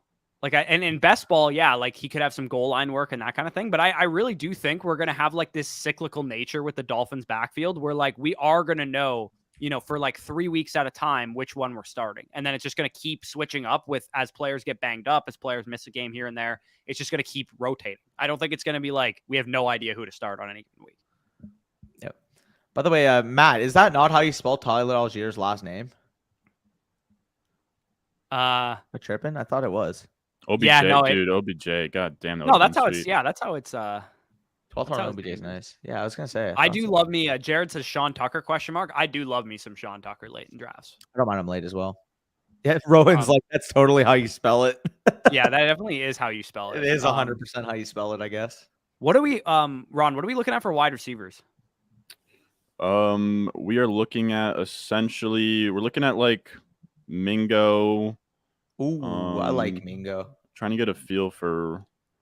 We're looking at Mingo, Rashee Rice, Jamison Williams, 12th Jaden Reed. In terms of running backs, things have sort of fallen off the cliff. You can kind of get like Kendre Miller or Ty Chandler here, but that sort of feels ugly. Yeah. Tight ends. I mean, Musgrave has a early second ADP. Dolchich has a 1301. Early 12th, you mean? Musgrave. Yeah, Musgrave has early 12th. Yeah. I was gonna say people must be pretty high on him if he's going early second. No kidding. Yeah, I think Musgrave is going to be one of the picks for sure if he falls back, and then whatever preference that the running back, wide receiver, if we're choosing, I'm down to mix in with the other one. To be honest, my vote for this pick right here would be Mingo. I'm down for Mingo as well. I love it. And then we'll see what, dude. Mingo's like I didn't like him at all in rookie draft season. He's like my third highest drafted. He's had to switch his camera out.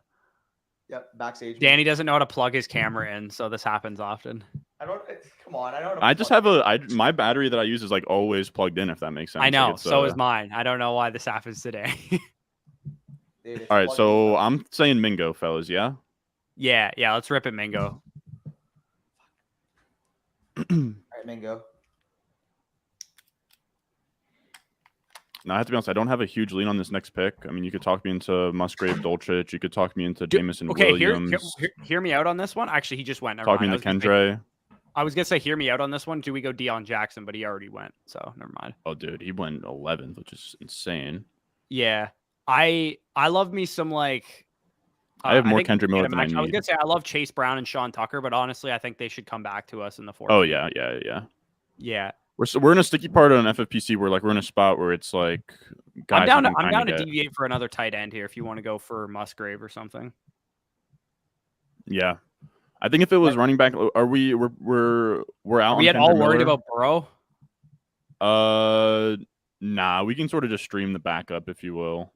Yeah, my vote actually would be for Dolchich if we go with a tight end here. Really, Dolchich over Musgrave? Yeah, I would. That's how I have it as well.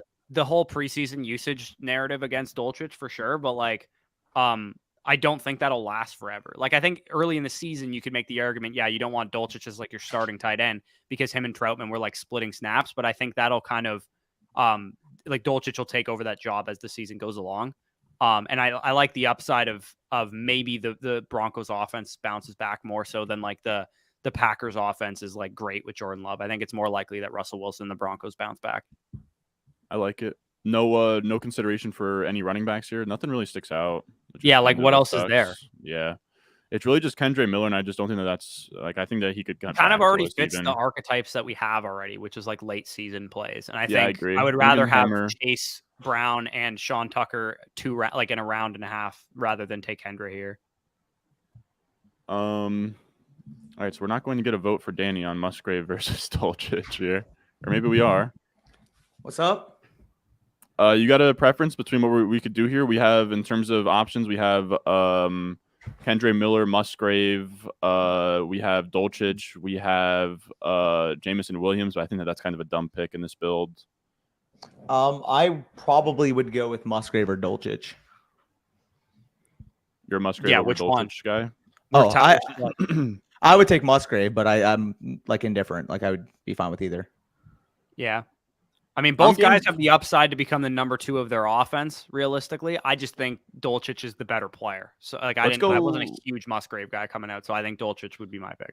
Fair. Let's go Dulcich. I'm down. And my tiebreaker with Dulcich is that he was definitely way more expensive before the preseason reports. My guess is get some texture. My guess is he was going around here, like Higbee. Yeah.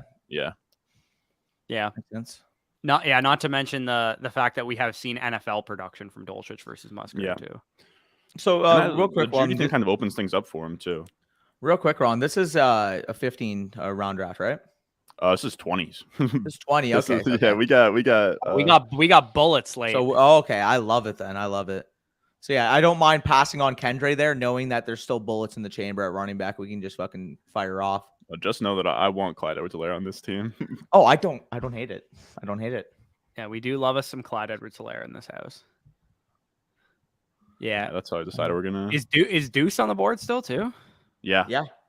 Deuce is still there. I mean, Chuba's a late handcuff that I love Chuba. I love Chuba. My second most drafted player in BBM. I think I actually when we recorded our 10 players to let your buffoon league mates draft on, like when we did it way back with DK on the thumbnail, I think before the stream before the video, when you mentioned that one of your players was Miles Sanders, I literally brought up, I'm like, dude, are we even sure that Chuba is much worse of a player at this point than Miles Sanders, given the efficiency we saw from him last year? Yeah, we were talking about that Oklahoma State year that he had. Oh yeah, dude. Ron, who is your highest rostered player on Underdog right now? Across the board or just BBMs? Just BBMs, let's say.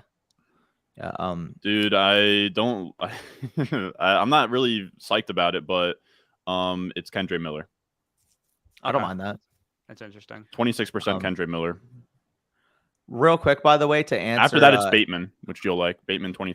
Oh yeah, that's not bad. I have a decent amount of Kendre as well. I think I have him up near, where is he? Kendre. He's at 14% for me, so I have a pretty good amount of him too. I loved him where he was going like 11th, 12th, and then like the various injuries happened, and I was like, okay, if I was taking him at 11, 12, I'm going to take him at 15th here, like, and it just kind of spiraled that way.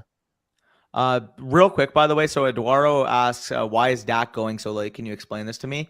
I wish I could explain it to you. Dak should not be available in the 13th round. I will tell you that. 13th round Dak is actually insane. Yeah, Gino went at the 9-1 for reference. Like, that's what are we doing? Yeah. Pedro also says here, start 2, flex, Amari Cooper, Chris Godwin, Christian Kirk, Sky Moore, Deontay Johnson, and Jerry Jeudy. So, I mean, Jeudy, I don't think will play week 1, so he's probably out of this altogether. I probably go Amari for sure. And Deontay, Kirk, or Godwin is literally like neck. Honestly, like, ask me this question in a couple days when I dig into the slate more. Like, I probably don't want to start Godwin first week with Baker. I think I go Deontay, but if the Jags game has like an implied high over under or something, I might go Kirk. Yeah. That's what I've been telling people too, dude. Like, if you ask me to start sick question before I actually have done the research, like, it's strictly off vibes, dude. Like, I haven't. Yeah, like, I need to. You got to ask me this question Wednesday or later. Yeah. Facts. When we're literally doing the work on it. Yeah. My name is now Kirk. By the way, Ron, I wonder if you could guess who my highest rostered player is. Danny probably knows who it is. Yeah. I have no player above 21% except for this player who is at 27.3%. And a little hint, You told me there's about a common clue indication in our backgrounds. In your backgrounds? And yours. Oh, you told me this today, Bush. I know who Is it it Brees Hall? It is Brees Hall. I have Yeah. 27%. Wow. 27% Brees? 27%. Kelsey got hurt. Is Kelsey that got on hurt. BBM or everything? What happened? Kelsey got hurt. Sending his knee. Hyper Uncertain sended for his knee. Thursday night. Oh, that's bad. Oh no. Oh, well, in my home league, I play the guy who drafted Kelsey, so that's nice. Wow. That's fucked up. Well, I have Sky Moore. I have Sky Moore in my home league. Both of them. I guess you could start them. I was already going to, so fuck it, that works for me. I'm Ron, the do you type wanna of get the super off the screen. I can't see. Yeah. it. Yeah, that's my bad. My name is Kirk. By the way, that was a fucking classic. Hyperextended his reaction. knee at practice Tuesday is what it says. That's all the information here. For the record, I hope Kelsey is fully healthy, fully okay. That reaction is just solely the fantasy bias in me. I just want to explain. What are your thoughts on this, Ron? The ACL bros, are you throwing them into your lineup week 1? Let's say you are they top 24 running backs for you? Brees Hall and Javonte Williams. I think my gut feel is I'll have Brees in the late teens, and I'll probably have Javonte flirting with the top 20-ish, like probably like 20, 21, 22. So I will say this will probably be a common problem and a common conundrum for people. Do you start Raheem Mostert and Deion Jackson over those two running backs? Not Deion. Yeah, not Deion Jackson. Mostert's a combo for me. I think Mostert over Javonte, but I think you could talk me into Mostert over Brees, but I think I would go Brees over Mostert. What It's if we very get limited close. practices from Brees all week? And Then Javonte? probably Mostert there. Fair. Yeah, I'm kind of probably just going to play it by ear because, like, in my home league, Yeah, for example, exactly. I have Brees, who also, by the way, plays Monday night too, which kind of throws a wrench Yeah. in it a little bit as well, and plays the Bills. Real It's a quick, little difficult for me. I have Deion over Brees in my lineup right now. That's why I'm like Change a them. little shaky on it. Change them. Even if Deion plays, what's his ceiling? Deion plays, his ceiling's what, 11 It's points? a bad thing Bush to change it. Like Deion's ceiling's When like do the 11 Colts even points. play week 1, dude? I outside of Chargers, Dolphins, and Cowboys. the primetime Cowboys. games, that's all I got. The Colts Fair. play the Jags week 1. I also have Antonio Gibson Huh. in my lineup over Brees as well. I'm fine with Gibson. Gibson He's might be a playing top I think 12 Gibson's running the back in my possible Cardinals rankings. there. week 1, who stink. Gibson may be a top 12 running back in my rankings this week, dude. He might legitimately have like 3 touchdowns against the Cardinals. Yeah, my real conundrum is Brees versus Deion Jackson. Yeah, I would go with Deion Brees. against I think the for me, Bill- I have Deion Brees against the Jags is a pretty decent matchup, and then Brees against the Bills on Monday night. Like, do you ever do this? Like this, the sicko in me just wants to play the guy on Monday night because I want to watch the Island game. Oh, 100%, dude. But like, great I call. also have Diggs and Allen too. Like, dude, I'm playing Sky Moore over Bateman in my home league simply because I want to watch him on Thursday Night Football. No, that's. I know that's bad process. I get a it. sickness, Danny. And I won't advocate for anybody else doing that. However, God, I'm a fucking sicko. I've been without football for so long. I should probably still win the matchup anyways. The guy has Jonathan Taylor and Alvin Kamara. I just want to watch Sky Moore fucking Bro, dominate. I'll put Josh Reynolds in my lineup right now just to watch the game. Like, I don't care. No, I gotta be honest, fellas. I got very few and far between options for what we should be doing at this pick. So there's kickers in this league. I actually didn't even know this. Yeah, there's kickers and defense. What's the kicker scoring? Is it like accelerated? I think it's just pretty standard. It's like not a huge deal, if you will. I think it's just like pretty much a standard. Okay. Real quick, by the way, I know where myself and Corey stand on this, but somebody did ask, Ron, I wonder where you lean between Sky Moore and Kadarius Toney in terms of the wide receiver core. I have Sky a little bit ahead. I think he right gets on the field and doesn't do dumb shit off the field. Yeah, I mean, Tony's so funny for getting these guys like poor. Tony's just a Josh's, moron, like, bro. DMs, He's a like, yards per route run merchant. You can't just hop in people's DMs and like be unhinged. All right, fellas. Do we have any names floated out there? The name I'll float out there is Kendre Miller, but I have 1 million shares of him. Kendre at this point, I'm okay with 100%. I think 14-11 RB build, it makes sense. 14-11 Kendre. We already have the Raheem Mostert intermediate or early portion of the season utility. Then we have Kendre Miller for the upside in the later portion. So I like that. Yeah. So we'll go Kendra. I don't have any. Do we have any there's, rookie wide receivers available still that are I like mean, relevant? like you got essentially. I think you're gonna have Tank Mims is Dell. gone. You're gonna have Tank Dell, Justin Ross. I know Justin Ross isn't technically one, but like Justin Ross is like an upside year 2 guy, and then like Michael Wilson. And if you want to Yeah, put Puka we could Nakua probably- in there, Is there Yeah, another that's what I running was back? thinking. running back, I got Chase Brown and Sean Tucker would be my Yeah. vote for this next pick. One of the two. Yeah. Any love for Devin Singletary? I don't No. hate him. I don't hate him. He's a handcuff to Dameon Pierce. That's the way I look at him. Yeah, facts. Eric's just like, how did everybody know about the Kelsey moves before it got reported? Sleeper Underdog alert didn't happen. NFL. Follow him on Twitter, man. Dude, for real. They Underdog actually News tweeted right Alerts away. got him on fucking lock. Yeah. Also, Yeah. Matthew asked the question: rank Lockett, Watson, London, DJ Moore, and Debo for week 1, Matthew, or for in general? I can't see that. Either way, we'll answer that after our pick here. Okay. Fellas, can I float out a Clyde Edwards-Helaire? Or is Not that, yet. I would do it not next yet. pick. Yeah. My But I vote think that- well, I think as the that- dialed-in Bucks fan would What? be for Sean T. No, I what think quarterbacks Tucker are would go available? later than a guy like Clyde. What quarterbacks are available? Quarterbacks, like is round Russ, 15. Carr, Love. Okay, I don't mind Purdy. pushing that back another round too. Just because it's a 20-round draft. I Yeah, never My Purdy vote would be or Singletary Howell or or whatever Clyde, might go thinking later. that Tucker might get back to us. But if you guys want to outvote me for Tucker, I'll take him right now. I got I no think issue with Tucker. I don't want to fuck around with him. I want him now. I respect it. All right, I'm game. Yeah. I don't think I have a Tucker managed team yet. Amen. So Right. Matthew, just clarify if that's for yeah, we got your super chat here. He says Wait. What? in general. He said in general. Okay, so the super chat was just for season long. Rank Lockett, Watson, London, DJ Moore, Debo. So for me, London, DJ Moore, and Watson are legit back to back in my rankings. But Debo is like a full tier ahead of those guys. So for me, it would be Debo, London, Watson, DJ Moore, and then Lockett like a tier behind the other three. In season long? In terms In of season season long. Yeah, so I would actually agree. I'd have it Debo, London, Watson, Moore, Lockett in that order. But I Yeah, might I have actually exactly swear, what I have Danny Moore had. ahead of Watson. I have Moore ahead of Watson. wow, okay, So yeah. Debo, no, I have London, Watson ahead. Moore, Watson, Lockett is the way I have it. Yeah, I have it the same as Danny, where it's Debo, London, Watson, Moore, Lockett. But I mean, like the middle 3 are interchangeable to me. Yeah, no, yeah.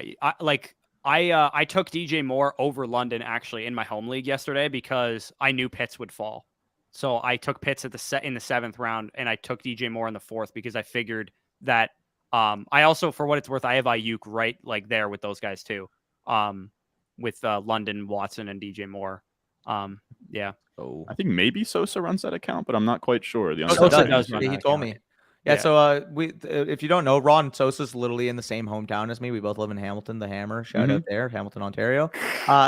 So we met up for drinks the other night about a week ago, and like he was telling me, he's like, yeah, dude, like during the season, this guy's got like Yeah, I was gonna ask what his work open. day is like in Dude, terms of just like, is it's- he just on standby at all times? Like he's Well- got like a beeper. Well, basically, like he's at home for the majority of the time, and when he leaves the house, he says he has like tweets like drafted when they like expect news to start coming, like Patrick Mahomes extension, shit like that, or Yeah. X player. So he'll have tweets drafted in case he's out of the house already on the underdog account. But when he's home, dude, like he's got his monitors, he's got a bunch of tweet deck like analyst or sections like opened and everything. And anytime he sees news, he like composes the tweet, tweets it out on the underdog account, and that's why they're so fast. Yeah, that's insane. Yeah, I got a ton of he's king respect for for that. that. He's king That's a for that. sicko amount of grinding right there. Oh yeah, I respect dude. it, man. Yeah, dude. So this is a G, man. I fucking love that guy. Matthew says Deontay versus Lockett. Who do you take? See, this is Matthew's question's such a good one because there is like so little separation between all of the guys that we've just talked Literally. about: Watson, Lockett, London, all these guys. I would take Deontay, but I would also depend on like what offenses I've invested in to that point in Yeah. my draft. Like if I have like all great offensive investments, I would go Deontay. But if I've only like invested in, bad offenses, I might go Lockett just to get better access to a better offense. I agree. Yeah. Wow, Jaleel McLaughlin, dude, he's been getting some buzz lately. Wow. The Broncos' third running back that they kept on the 53 man. Yeah. Apparently he has an NCAA all-time record, but I think he played in D2, but he had a ton of Speaking rookie of yards. Underdog's Twitter account, tweeted out Sean Tucker listed as backup running back for the Bucks official depth chart. I love it. Sean Tucker's a better pure runner than Rashad White, and I don't even think it's close. Real talk. So Rexton says Luke Musgrave or Jawan Johnson. I would much rather Luke Musgrave. That's not even like a question for me. Yeah, dude, Juwan Johnson is the definition of like chasing last year's best ball Touchdown. picks. Yeah.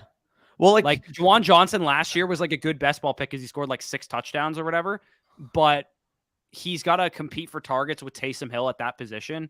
And I also think that offense will be like a bottom 10 scoring offense and bottom 10 pass attempt offense. Yeah. I'm adamantly against the Saints, but like I'm not drafting Juwan Johnson anywhere. Yeah. I hate to say that I don't hate Juwan Johnson. I mean, I don't have a ton of them. I took Taysom I'm Hill not a as low ton as you in guys. underdog drafts. Yeah, I took Taysom Hill. He's like my 4th highest owned tight end.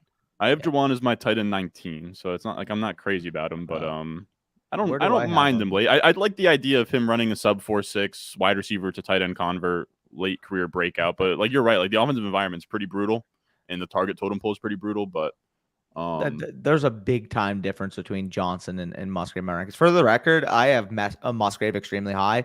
I have Musgrave ahead. I actually have them back to back. Now that I look at it, actually, I have Musgrave 18, Juwan Johnson 19. Yeah.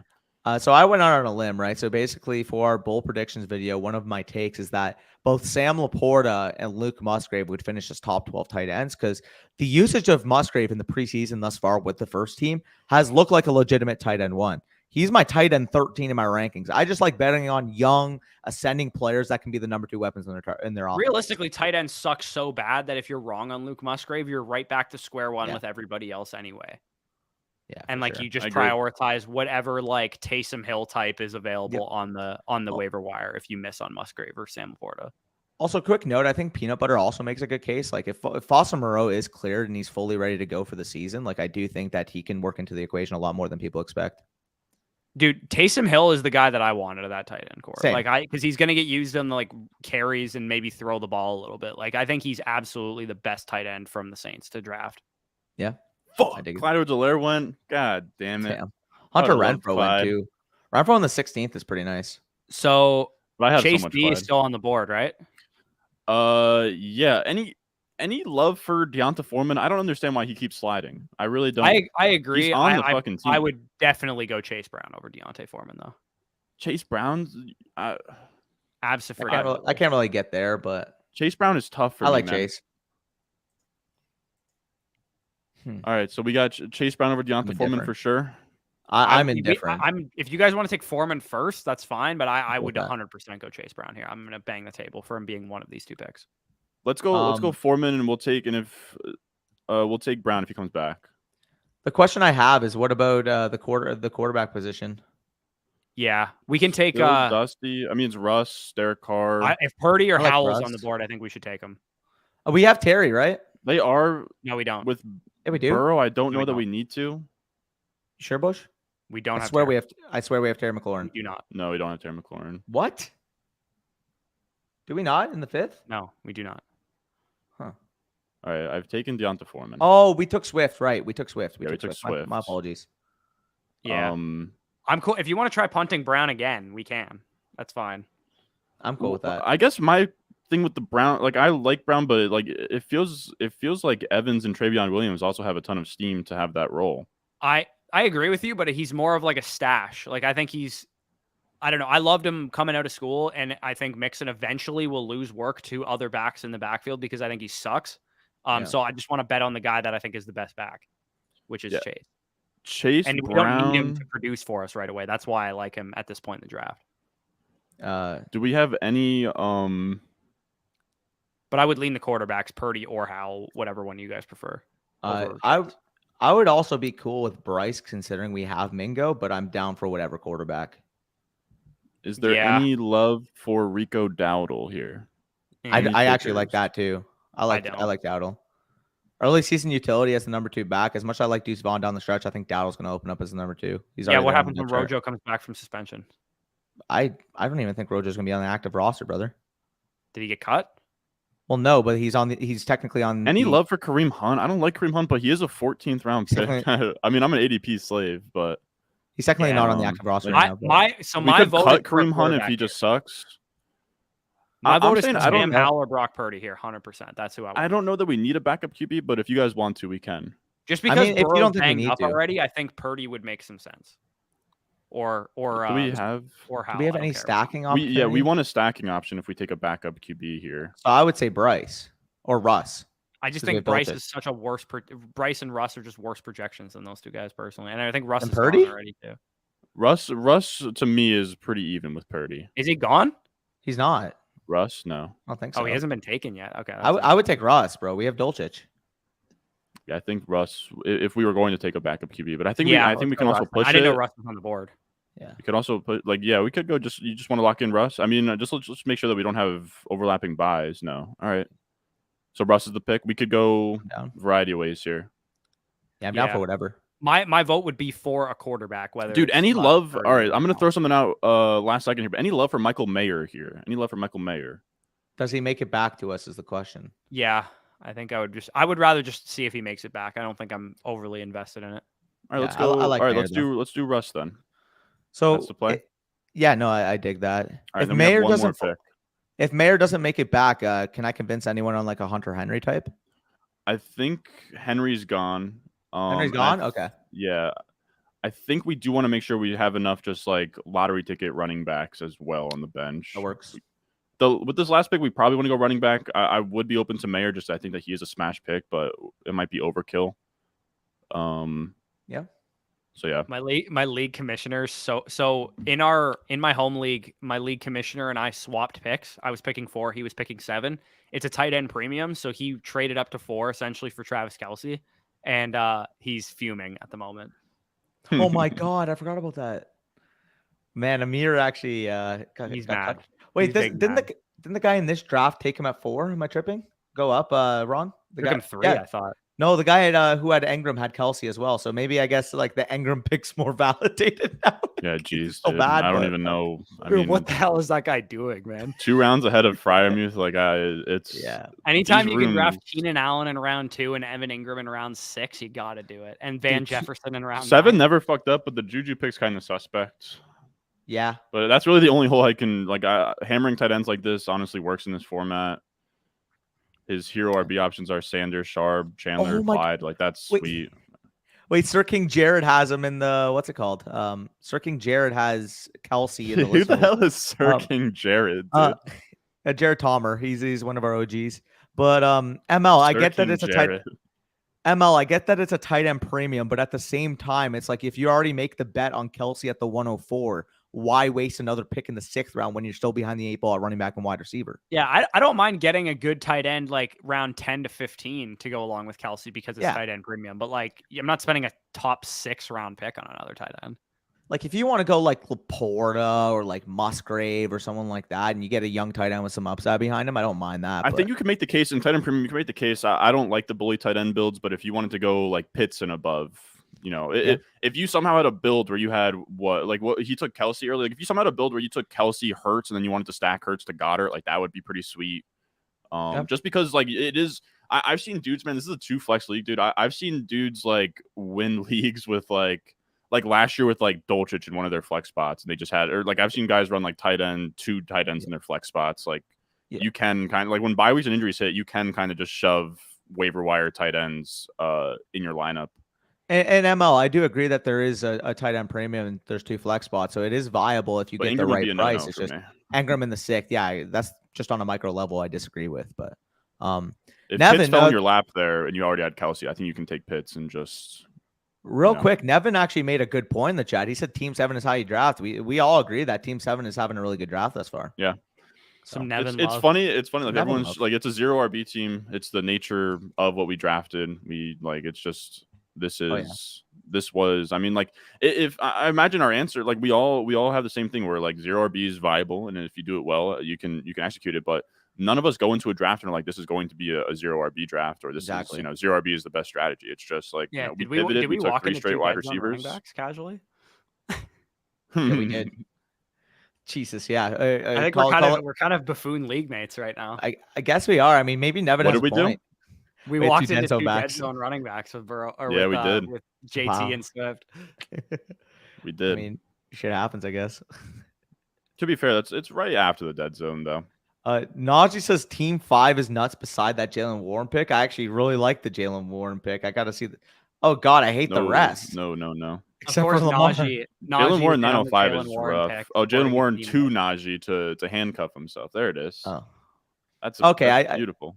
Yeah, I do agree. Round 9, Jalen Warren round and 9 Najee. invested on Warren when you took Najee at 4th is so crazy, man. Yeah. That's con to me. I love Najee in the chat though. Big shout out. I'm gonna look at some defensive scheduling stuff real quick. Oh, Just so Commanders. Oh yeah, get in your bag, brother. Commanders. Oh, they're You already could gone. you could talk me into the Raiders kicker if he makes it back here. Carlson? I fuck with Yeah. it.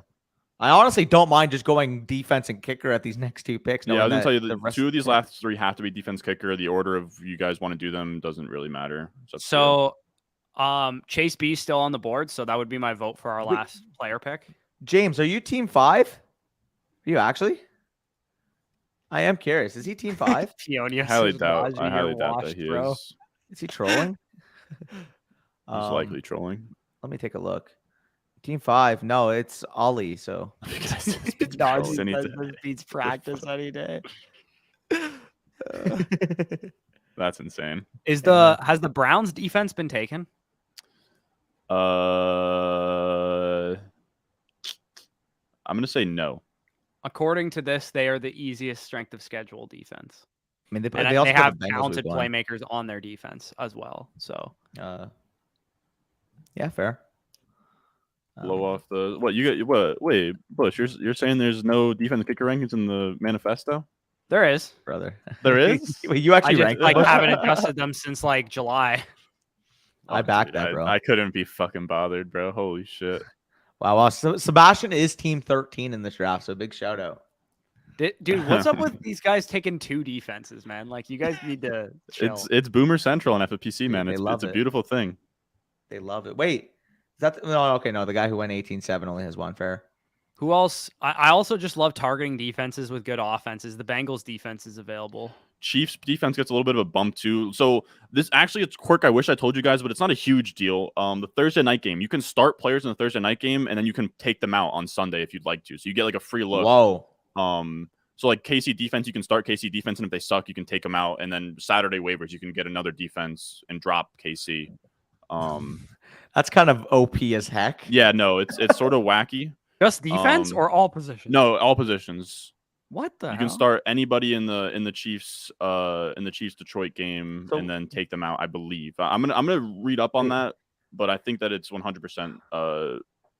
So you mean to tell me? You mean to tell me Thursday or just this Thursday? Just this Thursday. Oh, no, really? just this Thursday. I was gonna say because drafts are going to be resumed. Drafts happen after the Thursday night game. It's a way of evening things out. The team that I won with last year, like the big money team, was actually drafted after the Thursday game, and I got Akers in like the 9th round. That's actually wild. It feels like a million years ago that Akers was on the Thursday night game and had no usage. Yep, Darrell Henderson was going over him. I mean, like rightfully so. Look at Najee, by the way. So, I got in terms of leads here, I got nothing, fellas. I mean, we got I can't see the board. Brown on the board. We got Evan McPherson, Tyler Bass, Younghoe Koo for kickers. We got KC. I'd be cool Jaguars going. Is it minus EV to take McPherson here and just absolutely hyper stack the Bengals offense? No, I think that's actually a great play. Low-key, yeah. Because you're betting on them scoring a lot of points. You may as well take their kicker. I love that call. And then, I mean, speaking of hyper stacking the Bengals offense, Chase I like B the Chase Brown my play. Other option too. So then we just wait. My preferred option is Chris Evans, but I'm fine going Chase Brown. Is the Bengals defense available? Are we just betting on them being the best team in the league? We don't have to go quite Chase Brown has done. Has Chase Brown done? If Chase Brown does nothing for the first 3 weeks of the season, I will concede that we drop him. I just want to hold him for a little bit. Okay. Real talk. What about the Bengals defense? If we just bet on the Bengals going 16-1, baby. I don't think we have to quite correlate that far. Yeah, we don't need to correlate that much. We're just buying a Bengals. We're all buying Bengals jerseys if this team wins, though, right? For real. Yeah, we have to. Dude. I'm getting a Jamar Chase tattoo. Yo, wait, hold up. Ron, you have to highlight this on the screen, but look at Nevin's last comment. Look at his last comment. Pick. Look, I love it, man. I love it. Also, Josh Downs would have been a great option had he fallen back to us. Yeah. Yeah, facts. Wandale's interesting. Whoa. Sneakily, Wandale healthy, eh? Isn't that weird? Gallup made it to the 18-10? Yeah, Gallup goes late in these, man. Oh my god. That's so cheap. Do we want to take one more wide receiver? I'm cool with whatever. In this build, one guy Hear me out on this one. One guy that I talked about in my stashes video, Juju's knee apparently could explode at any minute. Devontae Parker's dust, and Kendrick Bourne has been playing in 3 wide receiver sets for the Patriots. Okay. I think it's just in a managed. I don't know that he ever makes the lineup. That's the thing. Of course. But I think he could be this year's Jacoby Myers, legitimately, and that would make the lineup potentially. Marvin Mims got it. Yeah, Marvin Mims went in the 10, Matthew. I think if we took a wide receiver here, my vote would be Justin Ross. But yeah, I'd be down for Justin Ross as well. We could whip him into the lineup week 1 and see what happens. But if we go with a wide receiver, then like the Chase Brown like handcuff on the Bengals stuff is now done. Yeah. Okay. I mean, I still vote for Chase Brown. That's still. I think my vote. I had something cooked up there, but it's all gone. Means Dowdle's still available? Dowdle is still available. I also don't mind that at all. I think the smart play is defense and take a handcuff in the last round, but there's no defense that really sticks out to me. I mean, I guess like Chiefs defense for the free look on Thursday, and then it's also a good offense, like Bush was saying, but like nothing else. I mean, there's like Jaguars. Yeah. Jaguars Browns versus defense Colts. apparently has the easiest schedule, as the Falcons defense is also a very easy schedule as well. The people are liking the Pats D as well. Pats D's got it's gone. Yeah, okay. Yeah, the Pats D went. Okay. I decided we're going Chase Brown, and we'll see what defense comes back to us. Yeah, we'll see what comes back to us. I dig it. Yeah. Najee, you're finding out. The issue is with season-long strength of schedule is just like we're probably just going to be like streaming defense every week. Yeah, oh, for sure. But I like the idea of like the Browns being like a good early season opening schedule because of the Taylor pick that we made. Like trying to get production anywhere we can get it early on in the season is kind of been my focus ever since we took Jonathan Taylor. The only issue, the Browns do play the Bengals in week 1. Yeah, that's a little bit minus EV. That's fair. It's not a huge deal though. Is the Titans defense gone? They're a pretty decent option too. I don't mind them. They're probably gone. They're a ball control, low scoring, over under type of team. I'm gonna say they're gone. No nonsense. I don't think they are. No, you're right. You're right. They have the second easiest schedule according to this as well, and they like invite close games and low over unders. Yo, Nevin loves Chase Brown. I respect that, brother. I respect that. The Jags defense, are they available too? They also have an easy schedule according to this. They have a good offense. Matthew says Browns D is tough the first 4 weeks, and after that it's cupcake. Okay, so maybe we don't want Cleveland then. So maybe we could just wait, and then after I also think the Falcons are a sneaky solid projection too, just because of the division they play in. But we, like Ron said, we're probably gonna be streaming defenses anyway. So I'm just looking at like who has a good opening schedule. Falcons are decent. Who they play? Panthers. Yeah, that works. Rookie QB week 1. Yeah, they play Panthers, Packers, Lions, Jags, Texans the first 5 games. So not awful. It's like 3 of 2, 3 of 5 ones there. Two really good ones off the first 2 weeks too, and then we could just drop them. Yep. Yeah, I'd say Atlanta defense makes some sense. They also are going to invite a lot of close games too. And for what it's worth, just from a week 1 implication standpoint, like they do have a relatively favorable matchup at home as favorites, low over under game against a rookie quarterback. Yeah. So as much I like Bryce Young, I do think Atlanta is a good play in week 1. For what it's worth, they did overhaul. What's up, Michael? Oh, there was Mayer. Yeah, 19th round Mayer is crazy in Titan Premium. No cap. If I knew he was there, I probably would have advocated for him. Yeah, Titans play the Saints in week 1 also, which is like an interesting one. That's at home too. Wow. James says Sky's going between the 7.5 and 7.9 now. He's seeing. Yeah, he went at the 8-1 in my listener or my home league draft yesterday.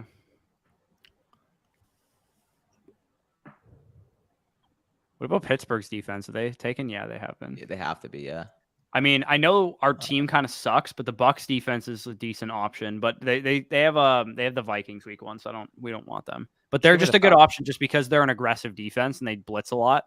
They get a lot of turnovers as a result. But Todd Bowles, baby. Honestly, just give me. I actually do really like the Falcons defense show because of the implied week 1 factors. So yeah, I like the Falcons D as well. Falcons be my vote. I also like the Jaguars. I mean, versus the Colts, that should be pretty favorable. Yeah. Rookie quarterback. No JT.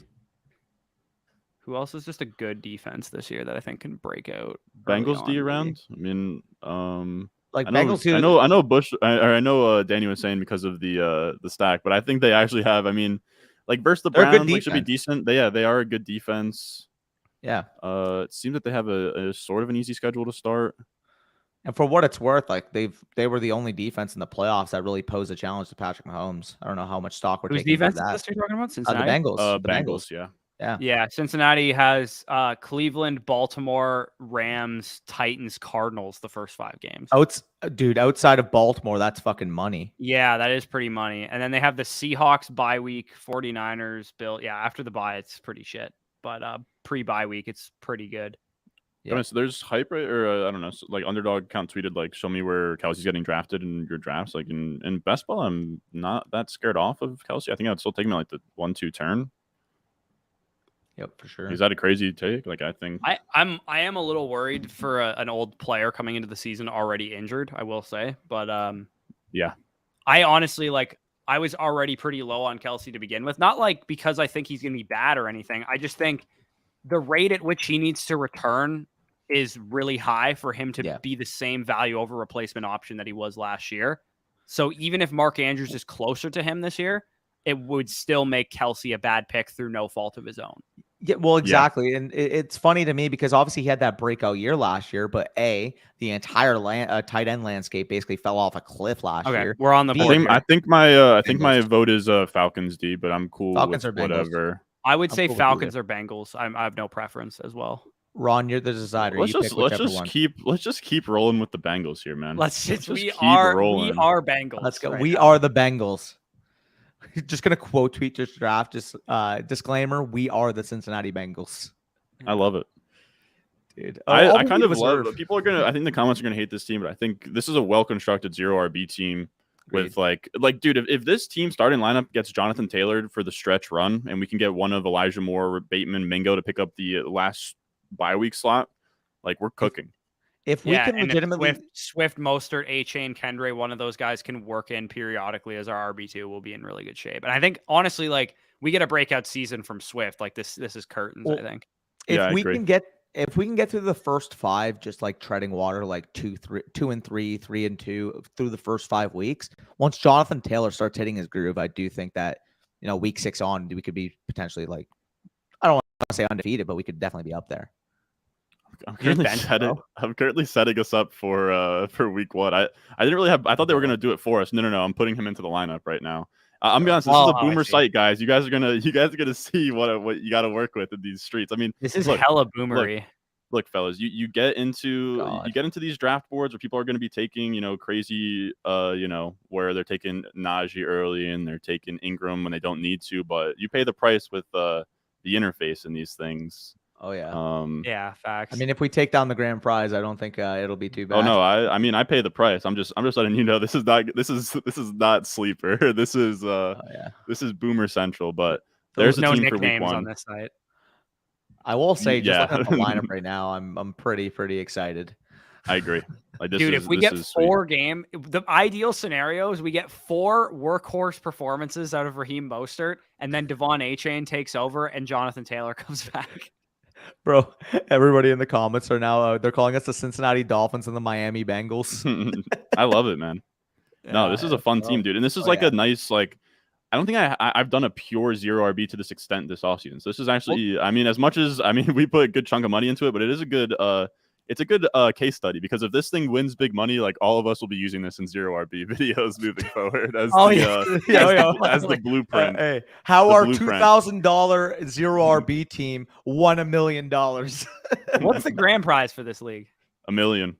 Oh, it is $1 million. Yeah. I'll take a look at the prize structure right here for you guys. Hey, Bush. I was expecting this to be like 100K or something. Shit. Hey, Bush. The best part about this is that's an American million. Don't forget the custom FFPC championship helmet trophy, which I call dibs on. Can't forget about that. I call dibs on this. That's all you. Yeah, you get that. Bro, technically, you're the one entering, so that's your helmet. Or hear me out with this one. We go back and watch the stream and determine who is most responsible for the picks that put us over the top. Oh my god, dude! Bro, the helmet. The only thing I ask is the next underdog meetup, you wear that championship helmet to the. Oh, meetup. I will, dude. I gotta show you guys. I'm pulling it up right now, but here she is, fellas. This is what we do it for. This is why we do this. This is why we do it. Buddy. Oh my God. You got to pull up to the FF Expo next year. Just wear that thing and start fucking running some routes. Dude, they What could an keep the odd 1 mil. throw-in. Why not they could have done like tickets or something, like tickets to the Super Bowl or something. Like I guess that would anything else. You get an FFPC helmet, boy. Bro, I love it. Speed flex and everything too, man. Yeah, this I love it. motherfucker Ron's gonna wear it in his first stream back. Dude, I'm not taking it off. That'll be my attire for every video. Oh my God, I love it. I love it. Does it come with a visor too? That's so clutch. Yeah, it comes with a visor. Let's go. Yeah. But yeah, I had plans to do another puppy draft on Underdog. I don't know. I imagine you guys have stuff going on today, so just let me know. Dude, sign me up. I'm down. Well, my girlfriend's in Italy. All I do is like draft teams for like until she gets back. Yo, look at Najee's comment, by the way. I'm down to run one. Don't you not have Underdog where you're at? No, but I'll do other things, like do other football related stuff. Oh, okay. You just live vicariously, and then you just run up mocks and you run up home league. All right, so let's get this pulled up. Yes, Run up a puppy. Why not? By the way, if anybody out there is new, I know we're on both of the streams here, but if you're new to Underdog, use promo code Ron. Or promo code FSE. Yeah, either yeah, one. exactly. One or the other, but hop on Underdog Fantasy. They have the puppy out right now, which is like that is the premier, starter league or starter to Underdog tournament where it's $5 to enter. It is, what is it, $25,000 up top, which is really nice. It's gonna fill very soon, man. Like I don't know. I think it being around for Thursday is a stretch here. But we're gonna hop into it now. I'm gonna share the screen here. Hey, 10 minute. We just spent like almost $2,000 on that draft, 1,600 pooled between us. I don't think any of us can afford a big dog right now. Nevin wants us to see us not go 0 RB this time. You know what, Nevin? If we do not pick at 2, if we pick at that 1-2 turn, it's a very good possibility. No promises, brother. Also, Matthew, Canada has Underdog, just not Ontario, which is one of the like. Just 11 hold on, I'm provinces. cooking here. Yo, Everyone, just bear with me, fellas. No, I'm sorry, Bush, bro. I'll fix that. Don't even worry about it. He looks like a child up there. Don't even worry about it, Bush. I look like an actual infant right now. Oh my God, I'm fucking crying. That's hilarious. Is it? Oh, sorry, man. I zoned out. I'm Are we still doing a struggling. puppy or a BBM? You This is don't a have puppy. any BBMs left. Yeah, you don't have any BBMs left, so we're good. Oh man. Why isn't this isn't coming in the way I want it to? Yeah. Oh, we got 104. I mean, Also, for what it's worth, I want to make a quick plug. If you guys, I'm sure have already done your home league drafts or whatever. Our weekly rankings will be available for free with an Underdog sign up using code FSE, which will have like all of the, spreads of the games, shadow matchups, where the sharps are betting, that kind of stuff, adjusted fantasy points allowed to that position, wide receiver, running back, and then obviously like just our weekly rankings in general, who we would start or sit. So yeah. Bush is the star on the basement tree. That's elite. I love that. Dude, real talk. Fuck. 104 Feels is good the to be a worst Fugazi red badge for a couple minutes here. I'm an idiot. 104 is the worst spot by far, by the way. Oh, this is not quite what I want. Everybody just you got to just trust the vision here, fellas. Everyone just has to trust. But I'll get her figured out here. I think this is what we're gonna have to be rocking with today. I don't know. Like that's about as good as I got it. 104 is sick if you like CMC, which I know Ron does. However, I don't mind mixing him here at the 104, but I have someone I would It's prefer. up to you guys. What you want We to would do take here. Bijan. We would take Bijan, but if you don't have him there. What's this guy Hayeft gonna do? Oh, he goes McCaffrey. Thank So we God. like Hill. Okay.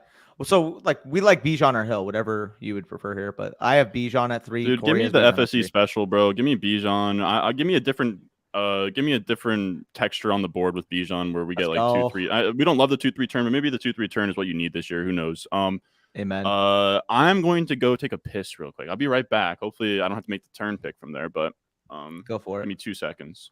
Yeah, For it'll sure. be good. Looks like Nevin liked the Bijan pick too. The chat's all over it. I love it. To Infinity Yeah. and Bijan. So the person in my home league took Bijan 3rd overall, and that's literally his name on Sleeper now. So Clean. Big shout out, Marco. My name on Sleeper now is Buffoon League Mates. I love it. I love it. Is an RB core of Brees, A-Chain, Mitchell, Zeke, Chuba, and Chandler 2 week on underdog? I would say early in the season, yeah, because you're kind of all late season archetypes there, and handcuffs and stuff. If I were you, Brock, I would have prioritized getting a Mostert or a Deion Jackson or something to try and help you early on in the year. But I mean, here's the other thing too, like your quarterbacks, wide receivers, and tight ends can also carry you. It doesn't have to just be the running back. So it might be 2 week, but it's hard to tell. And in tournament format, I don't think it's terrible. You just got to hope that your wide receivers, quarterbacks, and tight ends cook, which probably they would, because this looks like a hero RB with like minimal investment in the running back position. Yep. Najee says, I'm mushroom stomping Bijan this year. Fair play, Najee. Yeah, Bijan fell all the way to 10 for Daniel, or 12, sorry, in his draft. That's definitely. That's I like Hill a little more. Yeah, that's fine, especially on underdog. I mean, Hill, it's a 3 wide receiver start, so I think I do lean Hill over Bijan on underdog, where it's not full PPR and it's a 3 wide receiver start or whatever. But I still love texturing in Bijan early on in the draft board 1-3, 1-4 to get some different builds like Ron was talking about. Ron, that. you bastard! Oh, look at this piece of Ron, shit. you bastard! Bro. Oh man, I would hate to flex this shirt that I have on you guys. Dude, I would hate to do that. Bro, I was at the Tie Cats game yesterday for reference, so their colors are black and gold. You're telling me if I had that shirt yesterday at the Cats game, bro? I'm jealous, bro. I need to hoodwink Andrew into just blessing me. Dude, I might have to do some disgusting things for a neon sign as well. The favors I would do for that shirt are fucking unreal. This was for the home league draft video, which I believe it's going to be coming out tonight. So we'll see how that goes. The way that I finessed is we did a beach theme. So I begged Backins to give me this shirt. We might have to host our FSE league next year through Underdog and then name it a beach theme just so I can get one of them. Like, honestly. Yeah, true. I laid out the blueprint. Looks like a light skin. Oh, God. That's what that face is. Is that the light skinned face? I don't know. Call it what you want, man. FSC boys, I live in Toronto. Bro, we shall link for some pints. Yeah, dude, I'd be down for sure. Actually, oddly enough, so Ron, you know Jacob, obviously. You fucking know Jacob Sanderson. But him, Dave, a couple of the boys, we linked in Toronto during the season last year. And oddly enough, that was the week that Brees went down. We were all in Toronto. I saw Jacob's live reaction when Brees went down. All right, we got options between Olave, Mahomes, Ridley, Hurts, Jacobs, Allen. I assume you guys are thinking Ridley. We can get. We'll just stamp the FSC special. I would truly love nothing more than that, to be real with you guys. Is this a puppy or a BBM? Because this is a puppy. Oh, if it's a puppy, then we may as well go rule, bold. Danny. If one of our my guys from the video that we recorded that's dropping in like 2 hours is on the board, it's just an automatic veto pick. Yep, I'm down. So that means Brees in the third. No, it used to be a little early there, but I'm trolling. We could go ETN in the third, who was one of your my guys. Yeah, no, I'm down. I would also be down for Josh Allen for what it's worth. Yeah, I like elite QB here. Oh yeah, especially in Mahomes the might be fun if he gets here. I'll probably duck out after like 7 or 8 rounds because I do need to edit the video that we're dropping later today. So I bet, no worries. I'm blessed because I got a little bit of time before a consultation at 6, so I got some free time here. By the way, ETN's rise from a mid to early 4th rounder to the 2-3 turn is pretty nuts. I don't know if that's where is that where he's been going. Yeah, no, his ADP is still 401. This guy is Desmond Thorne is. So real quick, Matthew, to contact us, you can reach us on Twitter. Our Twitter's on the screen at DannyFootball59 for myself, at Football Stock for Corey. And even if you want to email us at thefantasystockexchange@gmail.com, like we'll answer you either way. So hit us up, and I would definitely be down to grab. I'm literally going to be in Toronto like tomorrow night, but I'm picking up my girlfriend from the airport, so I don't know if she's going to be cool if I just deviate for a quick drink with one of the boys. What about Monday Night Football? Yeah, I'd be down to hit like a Monday Night Football one day during the season, or a Thursday night or even or something. Best players we have right now is Hurts, Higgins, Andrews, Metcalf, Gibbs, Lamar. Honestly, I'd probably go Hurts, but I'll leave it to the floor. Brock, you can. Sorry, go ahead. I'm trolling right now. No, I was asking you, Bush, if you have a lean there. But I think we'll go Hurts. I can't see the board, so I have no idea. Just go whoever you guys want. All right, let's go. Oh, Hurts. Mark Andrews is here too. Yeah, no, I would go Hurts, but Andrews was a good shout there. I saw Daniel said in the chat. John says, what do Danny and Stock Is that me? your stock? Have I What stock? do Danny and Stock think of Akers? It depends on the opportunity cost. Once he's in the 5th, 6th round, I'm out. But once he starts falling like the 7th, mid 7th is about where I'd feel comfortable with him. But he's usually not going to go there in a lot of your home leagues, so he's usually been a fade for me. By the way, screen went away, Ron. Yeah, I want to see if I can share the only reason I had it on just a draft board is because when it gets my tabs involved, it just doesn't look good on the screen. Now, is And there it's a weird. way? Stream doesn't let me zoom in further than that, which is what's annoying. The question I have is, are you able to switch between screens? Because that's usually what we do. Switch between screens. When you make the your pick team or whatever, you just switch to the draft board view. Yeah. So we can see what's available. Because okay. Because it was hard to tell. That's what I do. Just for our picks, you can leave it or whatever for when we're not picking, so people can see the board. Real quick, by the way, a couple funny things in the chat. So Bush is now stock, Brock, according to who was that? Who said that? John said he's now stock. Also, Nevin is calling Ron a boomer. So I'm a boomer. Damn it. I think that shirt is quite literally the opposite of a boomer. Actually, I don't know though, because Andy Reid's a boomer and he wears shirts like that. So. Dude, I wore one of those shirts to the game yesterday, and it was the biggest of high school reunions you could ever imagine. Every single kid you could have possibly imagined that you would have graduated with was at that game. And I was wearing one of those shirts, but it was just black and white, and I was just fucking vibing. I had 6 brews at the game. It was a good time. This was what the heck was this, Danny? You were saying Wildcats? What sport was this? Hamilton Tiger Cats. So it's the CFL. It's the CFL. Danny is the only person in Canada that cares about the CFL. Half my graduating class was at the game, so I don't know so sure about that. Maybe it's okay. So me and Danny don't live far away. We're an hour away. But I swear to God, the culture of Danny's town versus mine is so different. Completely different. Dude, we're basically like Pittsburgh. Let's just Steel City grit, Oh yeah. Well, Hamilton is the Steel City of Canada. Fans is what you are. Somewhat, but at the same time, it's we're a lot more homegrown than Toronto, where we're not a country. Dude, half the people I live around are all farmers and shit. Yeah, no, we're not a country. Don't get me wrong, but at the same time, it's it's got that blue collar mentality because you got Stelco, DeFasco down here, a lot of just hardworking people. So the city for the most part kind of developed it. Yeah, my area is all techs and universities too, because we had blackberries. If you guys Americans know what blackberries are, Waterloo, Ontario is where they were made, where they were invented, which is near where I'm from. And then we also have 3 universities in a 15-mile radius. So there's so much students, huh? Including Guelph or no? Excluding Guelph. Oh wow, Waterloo, Laurier, and Conestoga plus Guelph. So yeah, 15-20-mile radius. There's 4 universities. By the way, shout out Najee. He said he'd get 4 yards per carry if he played in the CFL. I respect that.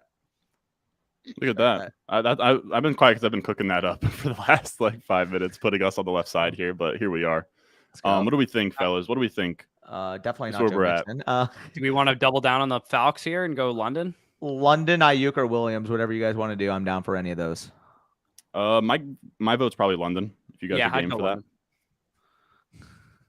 And I'm not as apprehensive about stacking up either Pitts with Bijan or London with Bijan. London and Bijan or London and Pitts together is a little bit yucky because they're both in the passing game. But I don't feel any weirdness about going Bijan and London. Side note: looking at the tight end board versus the quarterback board right now, I am so happy we got Jalen Hurts at that 3rd round pick. Oh yeah. Yeah, that's insane. Yeah. Usually you have your choice of Burrow or Herbert or Fields. Once the 5th comes back to you. Najee wants us to take Najee. I respect it. If he falls to the 7th, I may consider it there. If he falls, dude, I have a couple of 5th round Najee shares. If he gets a 52, I'd be game for it. But I also do want the stock exchange experience, if you will. Oh yeah. Back to the whole Kelsey discussion. What was your exposure to Kelsey in the 1st round? Were you drafting a lot of them or? On best ball, I was about even at 8%. I'm yet to draft him in a managed league so far. Yeah, I have him. I have him in 0 dynasty leagues, 0 redraft leagues, and I'm 5.5% in best ball. So, Kelsey, I'm feeling okay so far. I would say most other people had more exposure than that. I agree with that. No dynasty, no redraft. I think I have him at 7% in underdog, so a little bit higher than that. Yeah, I kept it about even in best ball just because they get a slight boost because you can't really stream position. Yeah. the For weekly sure. sort of ceiling or whatever. But yeah, he wasn't someone I was crazy about. It was really like once Bijan was off I had to sort of mix in some other guys over Bijan. I think I got up to like 13, 14% Bijan in the BBM. Yeah. Real quick in terms of strategy on the pick, I'm cool with probably Deontay or Kenneth Walker would be my two guys here. K-Walk would be my vote, but I like Deontay too. Yeah. What do you think, Ronnie? We could go Kirk too and double stack the Jags if we wanted to. Just because we have a Hurts, I'm less likely to do it. I think my lean is probably Deontay. Yeah, I'm down for Deontay. Yeah. Thank God that guy somebody asked MVP. what we thought of London as well. So my thought process on London has always been we can't predict if the Falcons are going to first of all, the Falcons will not throw as little as they threw last year because they were on a pace of like 380 pass attempts with Mariota, which would be like 1970s numbers. So even with Ritter, their pace was more close to like 500 attempts, which would still be bottom 5 in the NFL. But you give Drake London a 27% target share, which is like 3% lower than he had last year on 500 attempts. We're talking about 135, 140 target season. So I love Drake London. If the Falcons somehow get closer to 525, 550 attempts, he has a legitimate, top 15 type of ceiling. Like we just simply don't see 21-year-old rookies come in and command like 30% target shares. Like only Odell Beckham Jr. has done that realistically in like the last like 10 years. Real quick, Crackshot says that Kelsey's status is still unknown. It says hyperextended knee, but they don't know what the severity of it is. So he said if it's a torn ACL, he will be out a long time. I think we probably would know at this point if it was a torn ACL, or at least they would have said like they fear it's a torn ACL or something. Yeah, probably. Yeah. Yeah, I can't say I'm scared of ACL, but but like it could be like an MCL sprain or something. That's what exactly. I'm kind of worried about. Which does gotta worry you though a little bit because he's an older player. They might, the injury recovery might take him a little longer, and of course he's a competitor. It's a championship caliber team. They're going to want to rush him back potentially, and then it could linger the whole season. So, needless to say, I'm quite happy that I have very minimal exposure to Kelsey at this point in time. Same. Sadly, he just went at the same spot he usually does in this draft, so there's not really anything interesting that happened. We just have Romano taking him at 8. Real quick, I know it's gross because of the projection compared to the other tight ends. And I would only say this unless if Pitts has gone off the board, but at this 6-7 area, are we looking at Dallas Goedert, right? Because we have Hurts? Yeah, I think so. Okay. That's what I thought. Okay. Without Smith or Brown, that's about the only time I'm looking at Goddard in this area. Yeah, literally, it's always an unstacked Jalen Hurts team that I've drafted. Yeah, literally, where you're just trying to grasp onto something. Yeah. Who the Eagles playing week 17 again? I haven't drafted a lot of their stacks. Cardinals. Yeah. Okay. I mean, I'm not going to advocate for James Conner, but yeah, Brett, this is a puppy draft, by the way. For what it's worth, earlier in the offseason, when James Conner was like a 9th round pick, I'm not going to lie, I was getting a fuck ton of him. Like on our first trip to Buffalo, when he was round 9er, man, I was fucking scooping him everywhere. Yeah, I agree. I'm scared to admit that, but it is true. Now when he goes round 7, thoughts, but I mean, like home leagues, he's going like 5th, 6th round. Yeah, 100%. Because it's like projectable volume matters. Like once you get out of the dead zone, like I don't mind taking players at that range, but in the dead zone, like it's literally the archetype you should be fading. Yeah, old, slow, and volume projection on bad teams. Also, that 0 RB team getting Dobbins to stack with this correlation to Lamar is pretty fucking nice. Cooper Kupp over Garrett Wilson is wild, but other than that, yeah, I'm also very glad. What is your exposure on Kupp, Ron? Were you drafting a shit ton of him? Yeah. I'm sitting at a solid 2.3% and feeling great about it. So I might be surely jinxing something by saying this, but so far these injuries have actually had a positive effect on my portfolio. Bijan will probably blow his knee out in week 1 and ruin my whole life. But hopefully that does not happen. Oh, I got 7.6% Kupp. That's not even bad, honestly. Yeah. Okay, so what are we looking at with this pick here? We looking towards Goddard. Is he still available? Well, let's look at the board real quick, Ron. I just want to see what we can kind of finagle. Yes, sir. Honestly, I would wait on Kittle's here. Like I would wait on Goddard and see whatever the 3 falls back to us. Yeah, I'm cool going Mike Evans here probably, or even Davis. I'm cool. I would probably lean Mike or maybe whatever running back we prefer here. Any love for JSN or no? I'm cool not at over 71 Evans, but- ADP. Honestly, I'm cool. I'm cool mixing him in. I guess this is a Yeah. puppy and not a BBM. I'm still in BBM brain where I don't want to get texture. Yeah, Yeah. I'm gonna go Evans. But yeah, that. all of the like literally I have not done a single non BBM draft this summer. So JSN's been like a contentious point for me where I'm like I can't draft him in the 50s or whatever where he was eventually going because people got him in like the 70s and 80s. But this is Yeah. obviously the ADP's reset since this contest opened. Yeah. No, for sure. I'm open Dude, the to tight him end board's here. nice. Yeah, Kittle's a decent option. We could, I mean, you could. I Pitts doubt too. Goddard makes it back, but It's Pitts. Pitts, Kittle, or Goddard. I'm cool with any of those three. Now, the question is, if we're at a point, I don't know if I can physically take Goddard over either Kittle or Pitts. To be honest, No, I would take Kittle can't here. I either. think if he falls, I don't agree. really. Hurts is one of the few quarterbacks you can play naked anyway. Yeah. So we'll see There if he goes goes. Pitts. Maybe He's Kittle got goes the- right here. Jake has the pure boomer build of the 1-4-1. I love 1-4-1, it. baby. Yeah. Let's go. 1-4-1, baby. If he passes, Does he have a on wide pocket receiver, quarterback? Because that's also pure boomer. All right, so Kittle. we're thinking Kittle here. all day.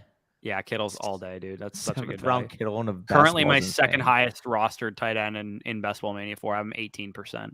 George Yeah, Kittle. for what it's worth, I also wouldn't be opposed to Goddard if he fell back and just ending tight end. Bully. Yeah, I mean, I don't mind it at this price because we still have them stacked up. It's just if I have to make the choice between Kittle and Goddard, I'm going to go Kittle. But if he falls back, I think it's pretty appropriate. Yeah, I agree. Does anybody know who invented bully tight end? Like, why is it not bully No. running back or bully, like, you know what I mean? Like, why is it only for tight end that it's bully? For You real. tell me. These But are, Yeah. I don't know. I'm yet to ever see a bully tight end build actually work out. yeah, fact. I mean, I haven't seen many bully tight ends like in general. I haven't tracked them, but I'd be curious. What is the chance of Bijan busting? Define busting.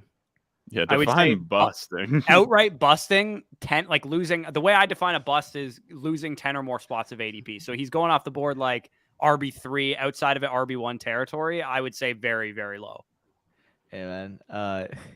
By the way, sorry, were you seeing Najee's comment too, Ron? I saw you laughing. His junk looks huge when he holds it. Yeah. Fans. At least Nevin's enjoying the entertainment. Appreciate that, Nevin. Appreciate the kind words, man. You took the full 180 this stream. I like it. Yeah. Nevin Stay came long- in all hostile and we melted him out.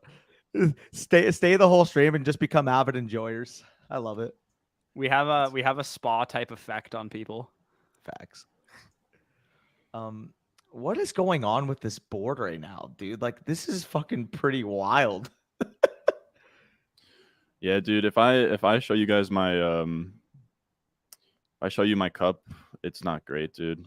Like if I'm really thinking about it here. Oh, okay, that's higher than 10.1%. me. And then if you go to WrestleMania, it's 12.7%. Oof. Wait, Ron, you've drafted 347 teams. I salute you. And that's not even counting the big board, which Oh I my maxed. Lord, I love that, dude. I love that for you. You put in volume this year, man.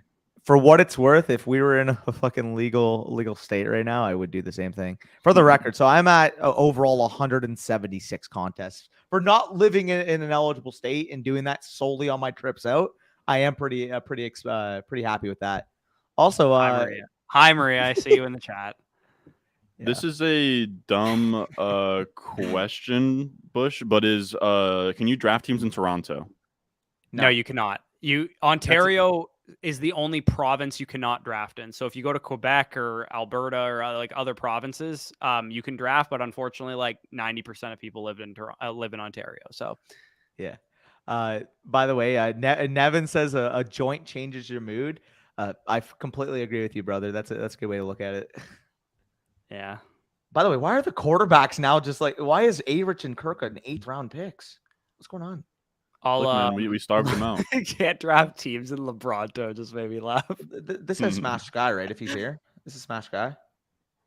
You could talk me into Connor, but Yeah, I mean Sky or Connor. I'd probably go Sky and see if one of Connor or Pacheco falls back though.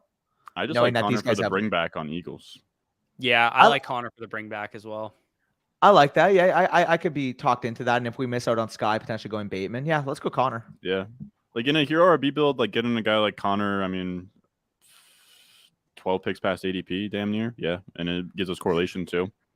Yeah, facts. There goes Sky. Hate to see it. Damn. Okay. Trading Yeah, Devonta for Ridley if my QB is T-Law. Yeah, I would have rather Ridley have higher. Ridley straight up. Yeah, easily. I'd rather Ridley straight up. Yeah, so definitely if your quarterback is T-Law, I would make that move. Matthew says you guys down to run Jets. We're already Bills. planning on it. Monday, I'm probably week 1. I'm really weird. I love being in my own environment week 1, like in watching the games, like my DGen self. Last year we went to the Cowboys game in week 1 and it threw off my whole rhythm. And I'm like, I'm never doing that again. Going to a week 1 game. I want to be in my DGen lifestyle for week 1. And then I'll start going to games / Real quick too, I completely misconstrued it because I guess the Jets and the Bills are playing week 1 this year. The one in New Jersey though, myself and Corey were actually planning to go out to that. So. We're not going to Bills and Jets in New Jersey. We're going to Bills and Jets Dolphins, right? Dolphins and Jets. Sorry, my bad. Yeah, mixed up the games, but give us credit. It was the same division. By the way, Bateman going there absolutely blows. Absolutely blows. After this pick, I'm probably going to sign off of here as well. Sounds good. Oh my God, we just got wiped at running or wide receiver. Is there any wide receivers left? No, I mean it's Dobbs, OBJ, Boyd. Romeo Dobbs is the next highest rated receiver. That gives me a lot of things. Give me Gibson here. It'd probably be my highest rated player. We have Kittle, right?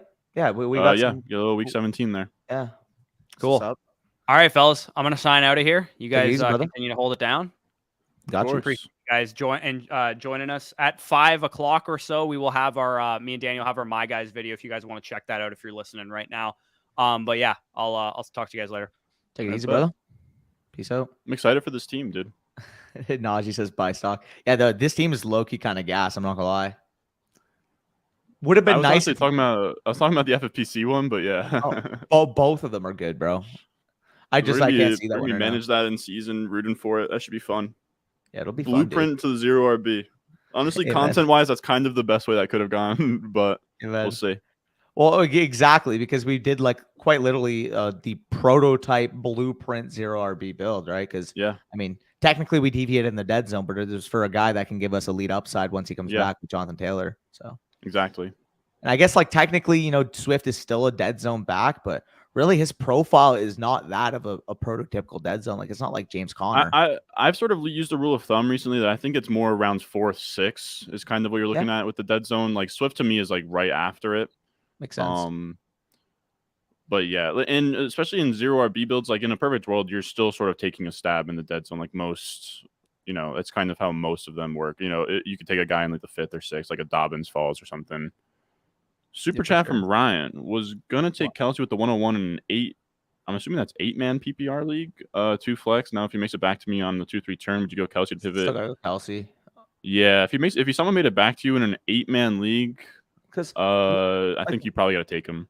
Well, worst case scenario, if you miss him in the early portion of the season, because again, I don't think he tore his ACL. I don't think it's going to be a prolonged stretch of time. Worst case scenario, it's a knee sprain and it's 3 or 4 weeks. In an 8-man league, you're looking at value over replacement. If Kelsey reaches the ceiling of 1,300 yards, 10 plus touchdowns, you're looking at 18 PPR points per game, which I think Andrews could be close to that, but I still think that the value over replacement for Kelsey when he plays is just going to be a massive tier over anybody sans Mark Andrews. So yeah, exactly. Yeah. And then in an 8-man league, where everyone's gonna have a stacked team, Kelsey's a huge piece. Realistically, guys, maybe Kincaid's roster, but guys like Sam Laporta, guys like Luke Musgrave, they're gonna be available on the waiver wire for the most part in 8-man league. So you can make. So if he doesn't work out, you can always just sort of figure it out. Now, Ryan, you said still take him at 101. I thought you meant if he falls back to the 2-3. I definitely wouldn't take him at the 101. Yeah, don't take him at 101. If he makes it back to the 2-3, if he makes it back to the 2-3, yes. If at the 101, absolutely not. Chris says Ron and FSE name a better duo. Let's go. Appreciate that, Chris. Appreciate that. Let's go. I repeat in the basement. I'm gonna need my own live. Fine, Ray. He won our subscriber tournament last year. One of 48 dudes, and it was a bloodbath. Hey man, you're gonna let him wear the helmet? Dude, the helmet's all mine. That's what people don't understand. I'll be wearing this underdog shirt and that helmet in every video. You bastard! I'm so upset about that shirt. I don't know. Yeah, I like the Odell call. That's probably about where I was headed. Just for the spike I like Odell, dude. I don't mind him at this cost. 10th round Odell is very much fine by me. In managed across the board. I was gonna Even say in in managed, I managed. probably need him at the 11-12, but in a best ball format, knowing that he's got that spike week potential. Sorry, I'm more than comfortable with him in the 10th. Yeah, Sorry, I I feel mumbled it. my words, but made the point still. For what it's worth, we've been going on for almost 3 hours now. So if you guys actually wait, two hours and 10 2:15. minutes. We're gonna be 15? coming up on 3 though. Yeah. So if you guys enjoy, of course, leave a like. 80 likes on our Oh, yeah, I was stream. telling the On our viewers stream I was zero. went. I mean, we have a pick to make in a second, but I went golfing. I went golfing this weekend a couple times. Bro, I want to go again so bad. I want to go again. I squeezed in 9 with my boy yesterday on Labor Day. Let's go. And we finessed the last hole too. Like it was like about to start raining, and like the last hole we were like, let's just run it back, and so we ended up playing 10. Let's go. Yeah, for what it's worth, I still am owed 12 holes at the closest course to my house because last time I went, I got rained out. So oh, you were telling me about that. Definitely gonna have to use those up. I'm trying Definitely. to go either this before upcoming weekend winter. or next. You have to. Yeah. Oh, dude, within the next 2 weekends, 100% I will be. But so I mean, you could talk me into Dobbs. Yeah, you could talk me into Warren too. Yeah, I actually like that call with Pitt. I mean, we have like Deontay. Backdoor Kenny is our 2. Yeah, I like that. Do it. I've been talking myself into, like, people ask about, like, so quarterback running back stacks aren't inherently a good thing, but I kind of love of course, like, we don't really have it here, but we do have Deontay Johnson, but I kind of love stacking the handcuff to the quarterback because if the starter goes down, they're going to pass more, you know? It's positive EV because, again, you're betting on the fact that the Steelers offense does go more pass-centric by taking Deontay. So, yeah. I mean, for the most part, if Najee goes down, you're already going to get that inherent advantage. And exactly. Yes, while it may not be as a run-heavy of a team if you have Warren, at the same time, Warren's going to be the starting running back, so his value is already going to go up inherently in that way. Yeah. Najee Harris. Wipes back to front. Come on. Wow. Brett was asking... Brett, I got you here. Let me show you the team. He was asking how we sort of landed the plane on FFPC here. Oh, yeah, let's show him. I'm gonna show the draft board probably. I think is the best way to show it. Yep. How does the productions like us here? Oh, they got us at 10. God damn it. They are not fans. Dude, I mean, anytime you go on a boomer site and rip a 0 RB, they're gonna hate your team. Yeah, no, I know. I don't care about projections. I was just curious. But here's where we finished, Brett. We start with 2 spot here. That's how we landed it. Real quick. So Ryan asked, "Isn't Sky going to be Sky's 3rd or 4th year at wide receiver? I heard he was a quarterback previously." Yeah. So basically, when he was coming out of Western Michigan, I believe that was his 1st or 2nd year ever playing wide receiver. Last year, obviously being the 3rd or 4th, it was his learning year. Didn't really get a lot of playing time. He was on literally the Super Bowl champion team. So while historically we're going to look at base planners and sway away from them, I'm more than willing to build in the context for Sky that he's a young wide receiver, 2nd-round pick. They didn't want to rush him. They already had Super Bowl aspirations, so they kind of had to play the safe play there. And now with the full offseason, I mean, he's already been working into 2 wide receiver sets, which if you do actually the math based off last year, how they were using their personnel with the Chiefs still ran 27% of their offense, I believe, 27 or 29% of their offense out of 12 personnel. So while we don't really care in the long scheme because they're going to run the majority out of 11 being 57% of their offense, you're still missing out on nearly 30% of snaps if he wasn't working in as the wide receiver 2 and 2 wide receiver sets. So the fact that he's already getting that usage and he can play upwards of 80-85% of Patrick Mahomes snaps, I want that. I want that upside. And I do still think that Sky Moore is the best talent they have in that room at the wide receiver position. Yeah, I've been mixing him in as well. I think 8th round is tough for me, but like 9th plus, I've been mixing him in. Yep. For what it's worth, I did take him at the 8th or 9th round in my home league. So I just love betting on upside. Edelman's situation was similar, right? Yeah, no, Edelman is probably like obviously different player archetypes, Sky being more the jitterbug type, Edelman being, that consistent, like slot. I get they're both slot receivers, but with a guy like Sky Moore, you're more so looking at the Doug Baldwin, Golden Tate type of mold, whereas with Edelman, that's just a completely different mold. We can same type of lock vibe. in Pickett, but up to you. We can also go J-Mo. We could go Zeke, Roshan. We could go wide receiver if you'd like. Question I have. So I do like Jameson at this cost, but I'm also good with Pickett. So let's do Jameson and see if we can push Pickett here. Yeah, I like it. Especially too because we are pretty loaded at wide receivers, so we can pretty much close off the build with a guy that has a lot of upside. I'm glad some people like that team. Brett likes the team. Chris likes the team. People were shitting on, dude. I'm telling you, you just Appreciate have to that. see the vision. You just have to see the vision. Like people didn't like it after the first few picks, but I think we landed that plane very nicely, dude. JT in a 0 RB build like that in a tournament like that is the right idea. You can never talk me out of the team that we built there. I think that was a good play. Team is trash. I love it, Najee. Cody also says a valid point as well. He does say Andy Reid offense is notorious for being hard to learn for rookies as well. Yeah, and especially a guy coming from Shady Western had a Michigan, low key first year. Yeah, no, 100%. Like, I don't think Shady really did much as a rookie. I could be wrong, but wait, Najee, you don't like your own teammate, man? Come on, you got to be a better locker room guy. Somebody else was asking me, what set of irons do I use? What a question. And he was asking me what handicap I am at. I've only started playing in the spring. I don't even know what a handicap is. Like I don't even really keep score just yet. Set of irons. I'm using like I think Mizuno JPX 21s is like maybe what they're called, but dude, that is what we're at. I'm in my second year of playing golf. I got a $100 used set of golf clubs that currently doesn't even have a driver. So in terms of equipment, like I'm playing pretty well. Keep this in mind. I'm playing pretty well in terms of golf. You don't have a driver, Danny? I don't have a driver right now. I've been using my friends to have a driver. Oh, you use your buddies. That makes sense. Okay. I mean, for what it's worth, the August money is going to come in. I'll definitely be getting a nice driver. All jokes aside, though, yeah, I do not currently have a driver. My biggest piece of wood, is a one wood. So, yeah, all easy. Yeah, easy. I don't know why I worded it, but like that, by the way. So my apologies. My biggest piece of wood. No, I feel it. Kevin says that's all you need for golf. Yeah, exactly. Probably the highlight of my golfing weekend, Danny, was me and my buddy went up to the tee box, and there was like a group of like 4 dudes behind us, like sitting in pretty much we had a live studio audience for this tee off here. It was like a par 4, and like they're all like older dudes, and like you could tell like they knew what they were doing. And they gave my buddy shit. Like it was a par 4, and I think he was hitting with like a 5 iron or something off the tee. So like he wasn't really even trying to get on the fairway, or I guess like barely on the fairway. And he was like waiting for these guys to like get to the green and like move off. And like the guy said something about he was like, if you lay it up on him, I'll give you like a sleeve of balls or whatever. Just kind of just sort of joking a little bit.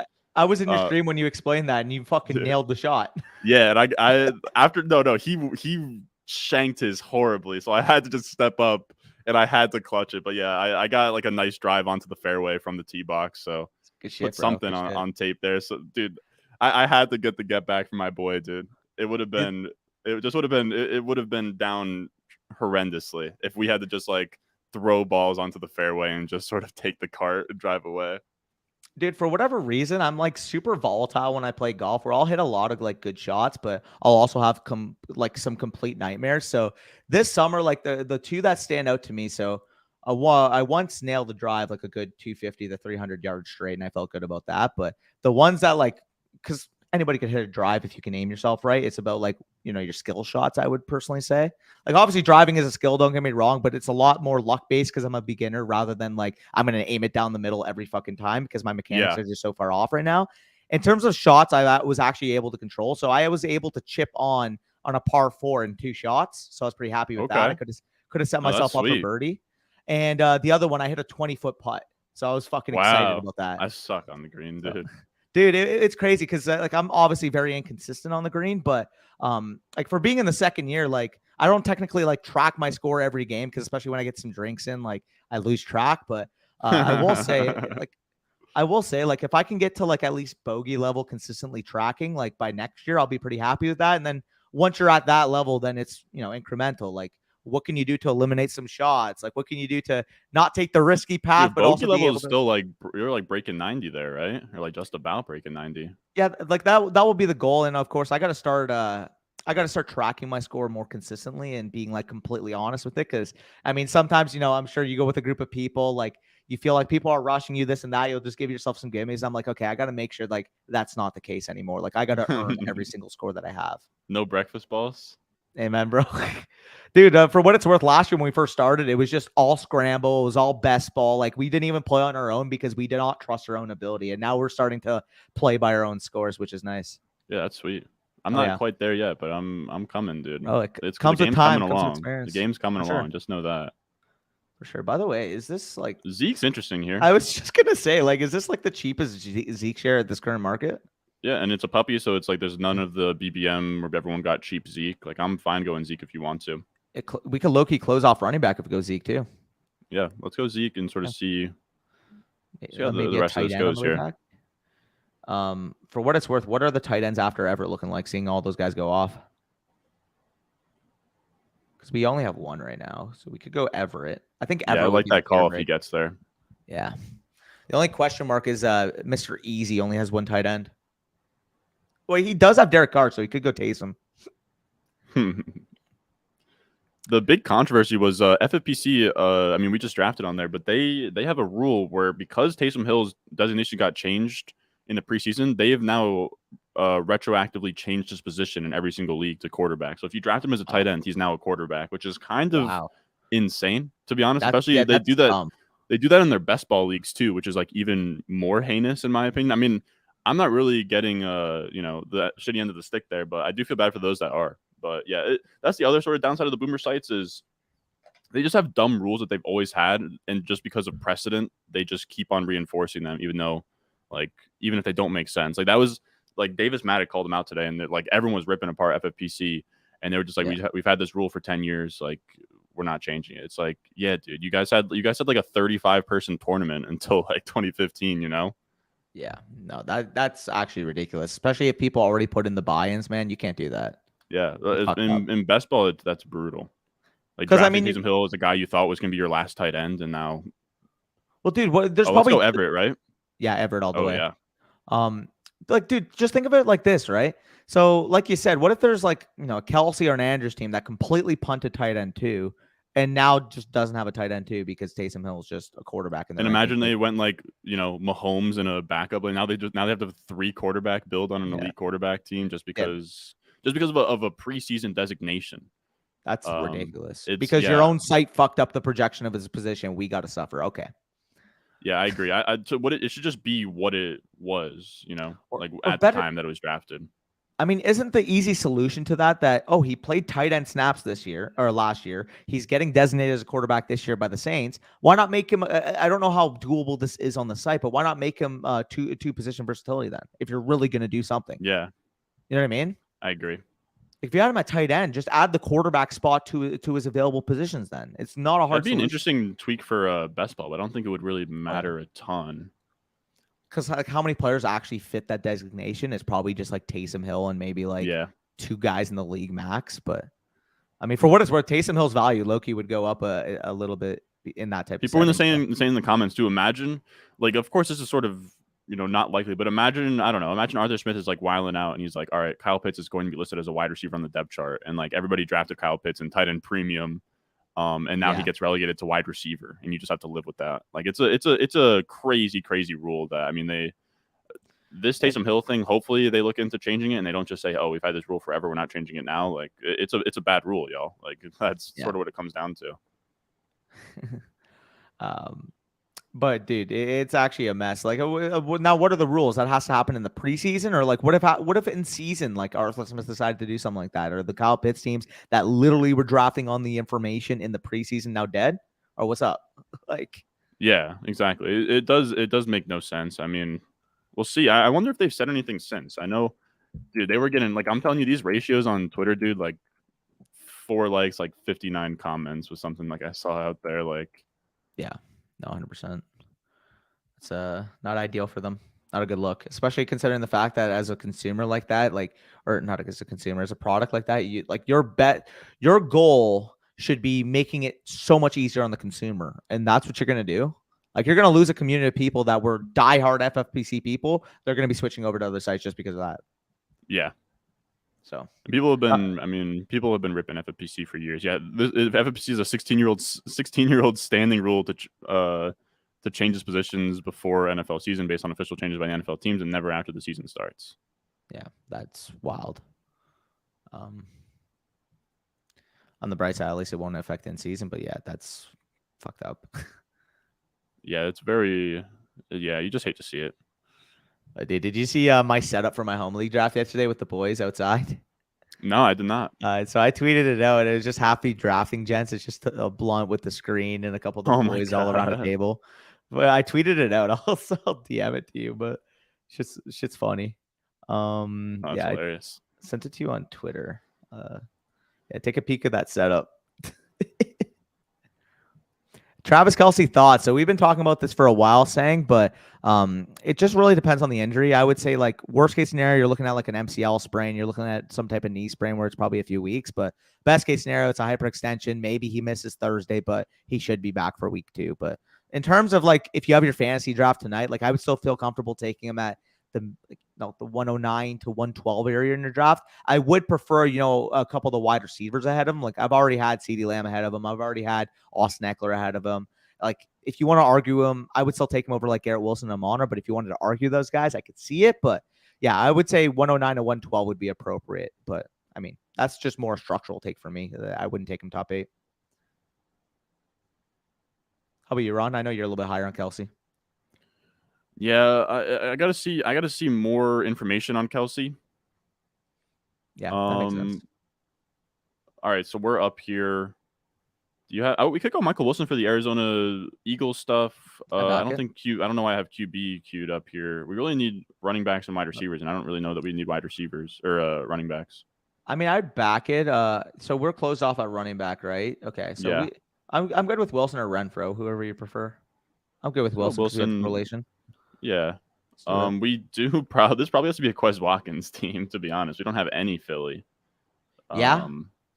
I mean, who did we mention they were playing again? Cardinals. Oh, right. We've been stacking them the whole time. Never mind. I'm dumb. Yeah, I'm cool with Watkins. Philly has Albert O, huh? I mean, worst case scenario, if we do miss out on Watkins, I also wouldn't hate Zacchaeus just because he also randomly pops up. So that's like a round 18 decision, though. We don't even talk me into Boston Scott. Just know that. But facts. Question mark here: Are you comfortable with cutting it off at Kittle and Everett, or would you want a third tight end? I'm more than comfortable cutting off at Kittle and Everett, but I'm always sort of game to mix in a third tight end. But I think that we're sort of chilling where we're at. So you would rather 9 wide receivers than 8 and 3 tight ends, or would you rather get another running back then? I think in a perfect world. Because I think we're pretty low here running back. Yeah, in a perfect world, I think this is probably a 2.592, but you could talk me into 2.583. Okay, cool. Then if we're going to receiver, I really like Renfro, or if you want to mix in the upside of Naku, I wouldn't mind that, but I would go Renfro. Let's go Renfro. Yeah, I like that call. Dig it. Dude, like it almost feels like, post-hype to a certain degree, because obviously we saw what he was able to do 2 years ago. He was the engine of the offense. No Darren Waller there now, so although Devontae Adams is going to take a big target share, that intermediate portion of the field should be relatively opened up. Yeah, like Renfro in the 17th round, are we really so convinced that Jacoby Myers is the clear number 2 on that team, given the history? Yeah, I agree. Like Renfro, dude, like last time we saw Renfro go in this area, like he was a smash pick. And he was like a 6th-round pick last year. Like, yeah, Renfro, I like. Yeah, for sure. 17th round Renfro, especially on a team that, given the division that they're in, are going to have to inherently throw the ball more. I don't mind at all. Especially in this range. I was gonna say, I mean, like, I'm down to run Quez or Zacchaeus, but I will say Albert O is a funny mix-in at tight end. Like he would kind of be like if Goddard went down, like I think as well. Or actually, no, it's tough to say of Sirianni, but I know that Reich did like his 12 personnel with Burton out there. I mean, for what it's worth, I just don't really think he's very good at football. Like, yeah, I know we've had this conversation. I know that's a big holdup. That's a big holdup with Albert O. It's like he's got some nice traits, but at the same time, it's like, dude, he had every opportunity. Like, I get like Dolchich was actually really good as a rookie, so I'm not going to take credit away from him, but you're facing off against a day 2 tight end last year. You had every opportunity to win the job, and you just couldn't. Like, that's kind of what I come back to. And like, realistically, yeah, you can maybe work behind Dallas Goedert, but are you really going to be able to earn targets? Is the question mark I have. Yeah, and in this offense, it's not like he can catch touchdowns when they're just going to be punching it in every time. Exactly. So looking at the board, I mean, Kareem Hunt, relatively interesting there at the 17-11, given the fact that this guy was like a 14th round pick, another ADP. Sean Tucker in the 18th, I like that pick. Yeah, it's actually nice. So would you say you said another wide receiver, correct? Yeah, probably wide receiver for me. Probably like Quez or Zacchaeus, but open down to whatever. I'm down for whoever falls between those two. Leaning either way, probably on Watkins and then Zacchaeus. Yeah, it's probably the way that I got it too. I dig it. Sounds good. What else we got in here? Real quick, by the way, so we did get a comment. I think it was from Chris. He asked us to rank a couple players. Let me just see if I can take a look. So Chris said, Chris Best, if I can find it. Ron and Danny, well, who do you guys prefer more between London, Deontay, and Godwin? I don't know how you have it ranked, Ron. So I personally have it London, Deontay, Godwin, but Deontay and Godwin, I think, are relatively same tier. I do prefer Drake London a quite bit ahead of those guys, though. Yeah, that's exactly how I have it. Perfect. As listed, if you will. Perfect. What else we got? The Cowboys in here. Oklahoma State, but still big up Dez. Big up Dez. Would you trade London for DJ Moore? I would not personally. I want Drake London. Yeah, I agree. And I don't think having Bijan is really a big deal, having London there.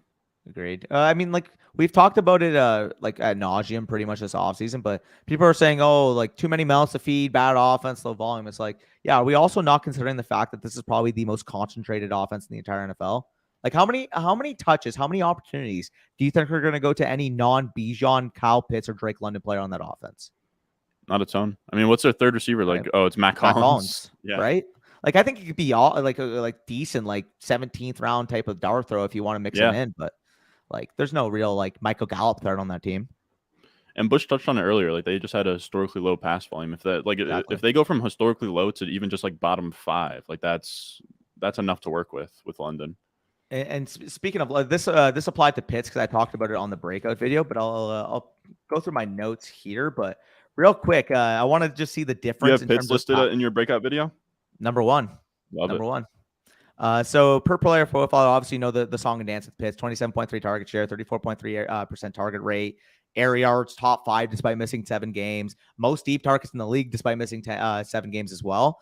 And in terms of the Falcons, so when it comes to Mariota versus Desmond Ridder, with Marcus Mariota in the lineup, they were pacing for 369 pass attempts in 17 games. So chat for reference, right? That is the 3rd lowest mark in NFL history since the 1985 Bears. Since 1985, that is the 3rd lowest mark we've seen, was last year's pace with Mariota as the starter for the Falcons. When Desmond Ridder went in, they were on pace for 460 in 17 games, which again, not great volume. Don't get me wrong. I'm not making the case like, oh, yeah, we love 460 attempts. No, absolutely not. But when you're talking about a nearly 100 attempt pace increase between Mariota and Ridder, and then you're also getting Ridder another year under his belt, another full offseason treated as a starter, like I think they can push for 500 and 510 passing attempts, especially with an improved weapons core with Pitts coming back from that injury. And defenses are sort of a crapshoot in year over year. Like we saw the Jaguars have a great defense, then fall off the next year. Like if their defense falls off, then I mean, I'm not projecting them to, but you know what I'm saying. Like there's outs to where they have to pass the ball more. Yeah, absolutely. Absolutely. And this is going to be a team that I think is going to be competitive, going to be hanging in with teams all year. So they're going to have to throw the ball if they want to win games. They can't just run the ball 35 times a game and expect to win. I have some sneaky. Honestly, God, I actually really love this team for the record. Yeah, no, this team is sweet. I'm trying to name it. Yeah, okay, but there we go. By the way, big shout out to a couple of the G's all who've stayed pretty much throughout the stream, like guys like Najee, Brock, etc. There, big shout out for you guys. Chris, I think's been here for a while as well. Big shout out. But here's the final team. We had a pretty textbook hero RB build where we went Hurts, Pickett, we went Bijan, Connor. We got Connor 12 picks past ADP. We got Warren like 12 picks past ADP. We got Zeke like 20 picks past ADP. Just absolutely beautiful. Ridley, London, Deontay, Evans, OBJ. We got the Deontay Warren stacked to Pickett. No week 17 really. Or no, we have Arizona to Eagles. No week 17 on the Pittsburgh game, but that's still fine. But yeah, what if San Francisco, Washington? We have a little mini there too. Yeah, that's nice as well. Yeah, with Gibson and Kittle, right? Yeah. Yeah. I really like this team, honestly, man. I think this got a really good chance. But all right, I wrote your name on it. I know both of us sort of have things we have to get to. I appreciate you coming out here, Danny. I mean, we streamed on your channel as well. Like we kind of co-hosted this, but I appreciate you guys coming out here. If you have anything you want to plug last second here, Danny, go ahead, and then I'll sort of just say. Only thing I'll say is obviously Twitter on the screen, DannyFootball59. If you want to follow me on Twitter, feel free to do so. You know, we're tweeting up some value every now and then, of course. And then obviously, of course, we also are streaming on our channel at Fantasy Stock Exchange. If you've heard of Ron, you've probably heard of us by now. I mean, we're pretty much lockstep. We're always on each other's channels. I mean, we're pretty much the boys in the industry. So I'm sure you've checked us out before. But if you are new to the channel, Fantasy Stock Exchange is where you'll find me and Corey. Yes, sir. Be on the lookout for their content. We have week 1 stuff coming out very soon here. Time to get to the grind, fellas. But I appreciate everyone that came out here, was in the chat, hanging out with us. We'll be definitely keeping tabs on this team as we go along. We'll probably post it to Twitter or something. But as always, appreciate you guys coming out here, and I will see y'all in the next one. Peace.